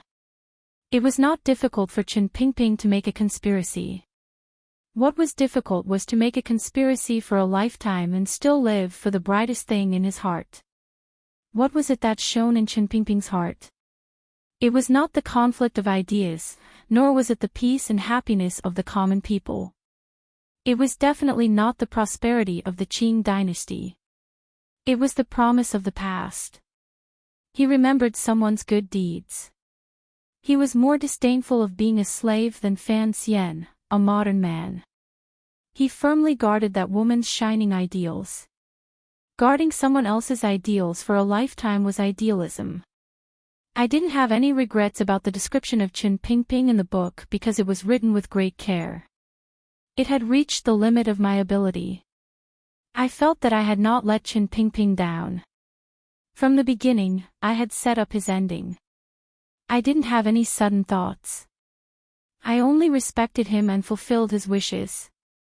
The 2 guns in the black wheelchair were because I had seen a movie called Lone Wolf when I was young. The wheelchair in the movie had left a deep impression on me. I had to give it to Sister Pingping to use. As for his final words before he died, I had thought of them at the beginning of the story. I guarded those words for a whole year. I wanted to tell everyone that this eunuch, this damned eunuch, also had a gun. In reality, he had more guts than most men. At the end of the chapter, I could even shamelessly explain and explain again and again. Please understand me. I truly wanted everyone to feel my feelings. I hoped that Chen Pingping could still collect long-horned, long-tailed beauties in hell. Of course, he could not go to heaven. I spoke of whoever I thought of. That is why I am talking about the Minister of Revenue, Fan Jian. I have many apologies for him. Because there was too little space, I did not write clearly about his feelings and thoughts. However, compared to Prime Minister Lin Ruofu, who guarded Wuzhou, he was more open-minded. The man who stayed in the brothel was actually closer to the role of an official than Chen Pingping. Thus, he was actually very pained. In the end, he could only float away and resign. He probably had hopes for the Qing kingdom, but he could only passively watch all of this happen. Because of Fan Xian, he had to do something he actually did not want to do. Did Fan Jian have any feelings for Yi Qingmei? Who knows? At least, I don't know. At the time, I didn't write it, so I didn't think about it. To say there were no feelings would be a lie. As for whether it was between a man and a woman or between brother and sister, I still didn't think about it. However, the Fan clan helped Yi Qingmei preserve the only bloodline in this world and indirectly caused Fan Xian's arrival. This already explains a lot. Fan Xian's future generations will all have the surname Fan. Making the Fan family of Danzhou famous can be considered a small compensation. However, I have thought about Minister Fan's attitude toward Fan Xian. In reality, Fan Jian had always thought that if the emperor wanted his son back, he would probably force Ruoruo to marry Fan Xian.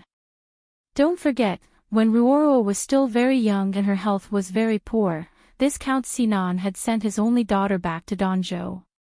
Later, he had secretly maintained the correspondence between Danzhou and Jingdou.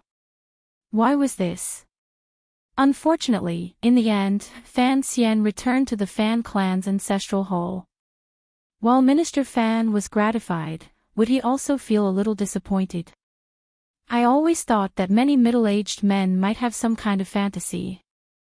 They would have their own son or daughter marry another woman's son or daughter in order to satisfy their unfulfilled desires. Truly, many people would fantasize about forming this kind of relationship with their first love. Of course, there are also friends who would directly direct their strategic gazes toward the children of their first love. This is something I admire. Speaking of this, I suddenly thought of Crown Prince Jing, Li Hongqing, so I mentioned Li Hongqing. As for the Crown Prince, I liked him very much. It seemed that I liked all the people who appeared in the epilogue so far. Was this not too unfair to Fan Xian? Perhaps it was because I felt that Fan Xian was like my son, so I habitually imitated Wu Zhu and used a stick to educate him. The reason I liked Li Hongqing was very simple. Back then, he and the second prince traveled together, but it was only for the sake of friendship. He was a bit naive, but he was bright enough. In the Li royal family, only the eldest prince and Hongqing might have slightly broken away from the natural gloominess of the royal family. Hongqing's bright and lively aura was even more brilliant. In the book review section, there was a post that talked about this, and I liked it very much. Li Hongqing went after Miss Fan. This kind of shameless dog spirit is worth most of us men to learn from.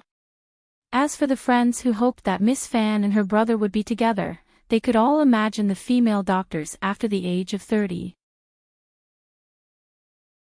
In any case, this was an open ending, an ending that did not offend anyone. This also proved what I said earlier. I really was that kind of person.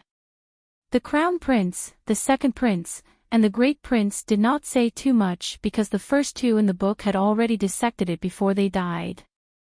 There was nothing to say here. I just felt some sympathy for Li Qingqian. His luck was too bad.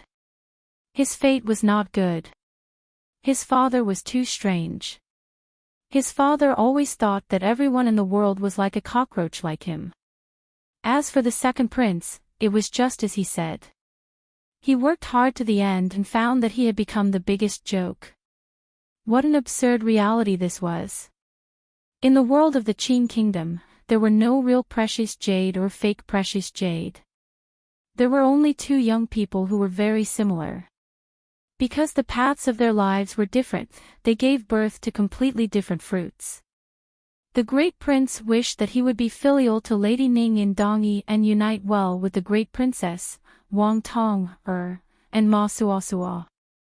These three were not simple women. He wished that he could be like he was on the Western Hu grasslands, undefeated in every battle. Of course, I thought this was an extravagant hope.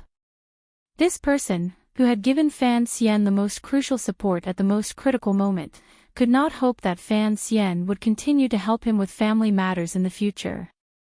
I had to talk about Yan Bingyun. I could only say, it was hard to say. This person was hard to say, so I had nothing to say. White-robed young master, who did he work hard for? It was fine as long as the girls continued to look at him. I truly had nothing to say. Wang Qinian could say something. He was very good at talking. The cold-faced clown's skill was not fully displayed because there was indeed not enough space. This story of over 3 million words seemed long, but there were too many people and things in it.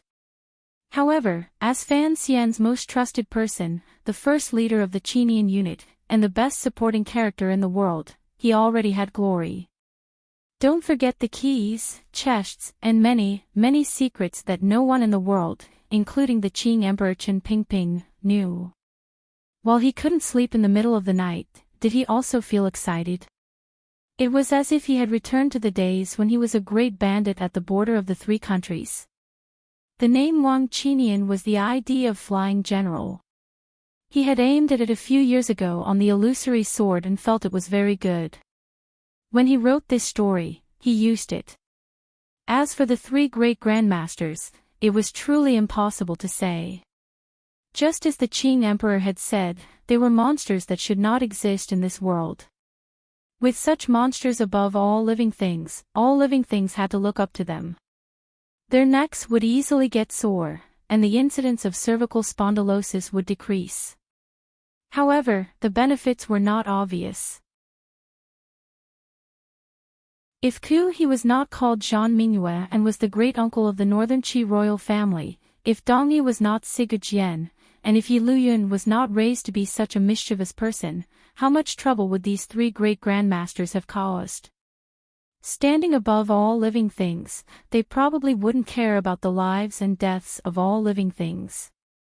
Fortunately, they had their identities and restraints. Thus, they became three nuclear warheads. No one dared to throw them out first until the electromagnetic weapon the Qing Emperor had hidden for a long time suddenly moved on Dong Mountain. It directly injured Ku He and Sigurd-Jien's hearts full of confusion and made them unable to move again. Comparatively speaking, I like Sigurd-Jien more. The reason is simple. I've written more about him. The longer I've known him, the more I feel for him. However, it seems that Fan Xian is an exception. God, I'm so sorry. I'm starting to talk about him again. Other than 13th Wang, who else does a man need to talk about? It seems that there isn't because I am also sleepy. My mind is truly empty. What should I talk about 13th? In any case, he already has Yiling, so I won't disturb him. Brother Valiant General is not as pretty as Lin Qingxia, and he doesn't have Zhou Xingxing to interrupt him. It's inevitable that he is lonely and bored. Fortunately, he has Yiling. I repeat, men and women are strange and wonderful things.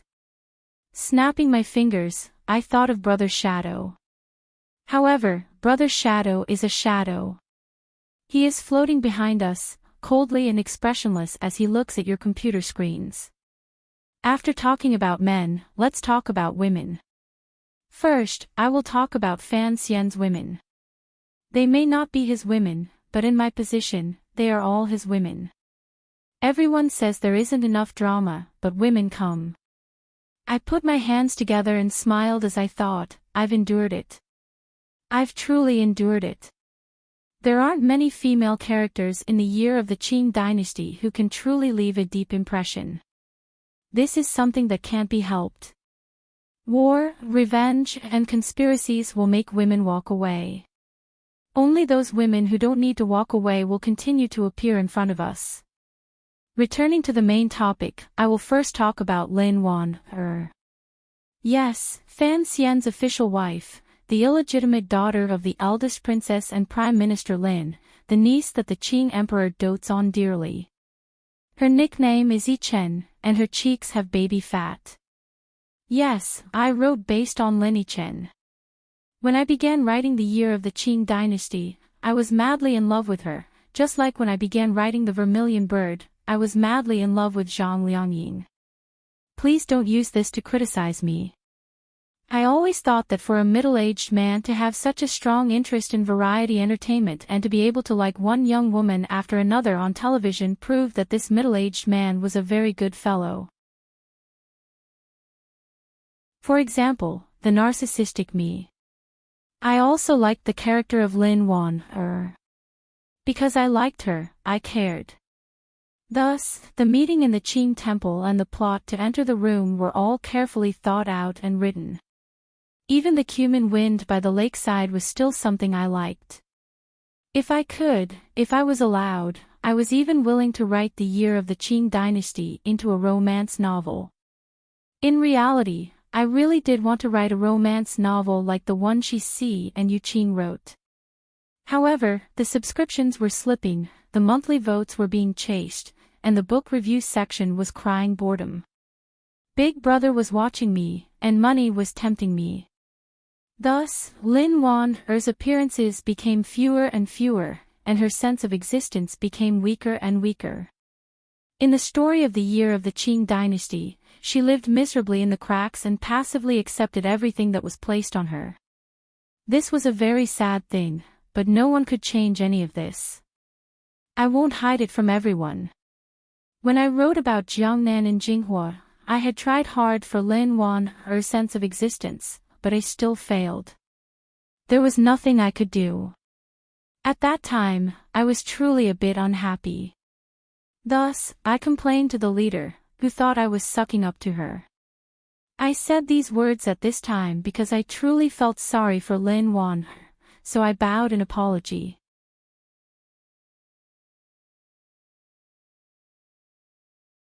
Chapter 773. The theme has been decided, and the name has been decided. It's still the same vulgar and cheap name, Spy. It's hard to say the specific content, because I don't even know what category it is. But it's definitely not a rebirth, and it's definitely going to be something extremely old-fashioned. It's still the same, I only know how to write such things. The release date of the new book is set to be around the 27th of April. It's my fault for making everyone wait for so long.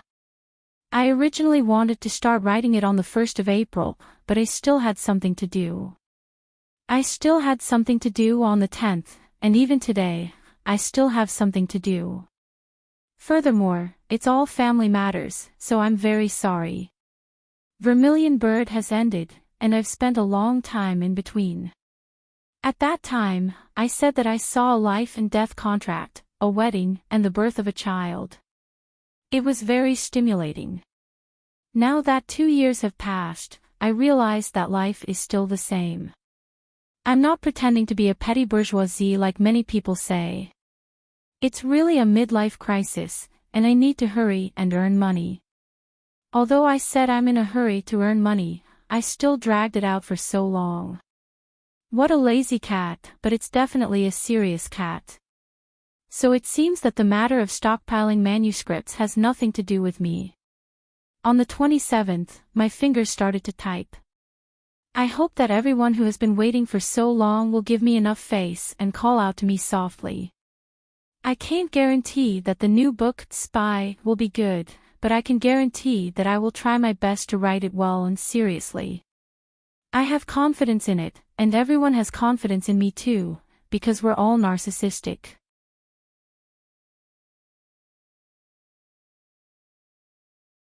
Chapter 774.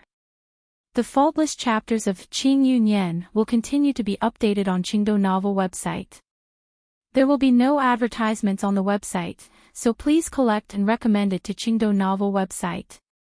You're tuning in to the LoveLore Library YouTube channel. We're so grateful for your support, and don't forget to subscribe to join us on this incredible journey through captivating stories. Your generosity through donations truly makes a world of difference, as it's the primary source of revenue that allows me to expand and enhance this channel for you. Thank you from the bottom of my heart for being a part of this adventure.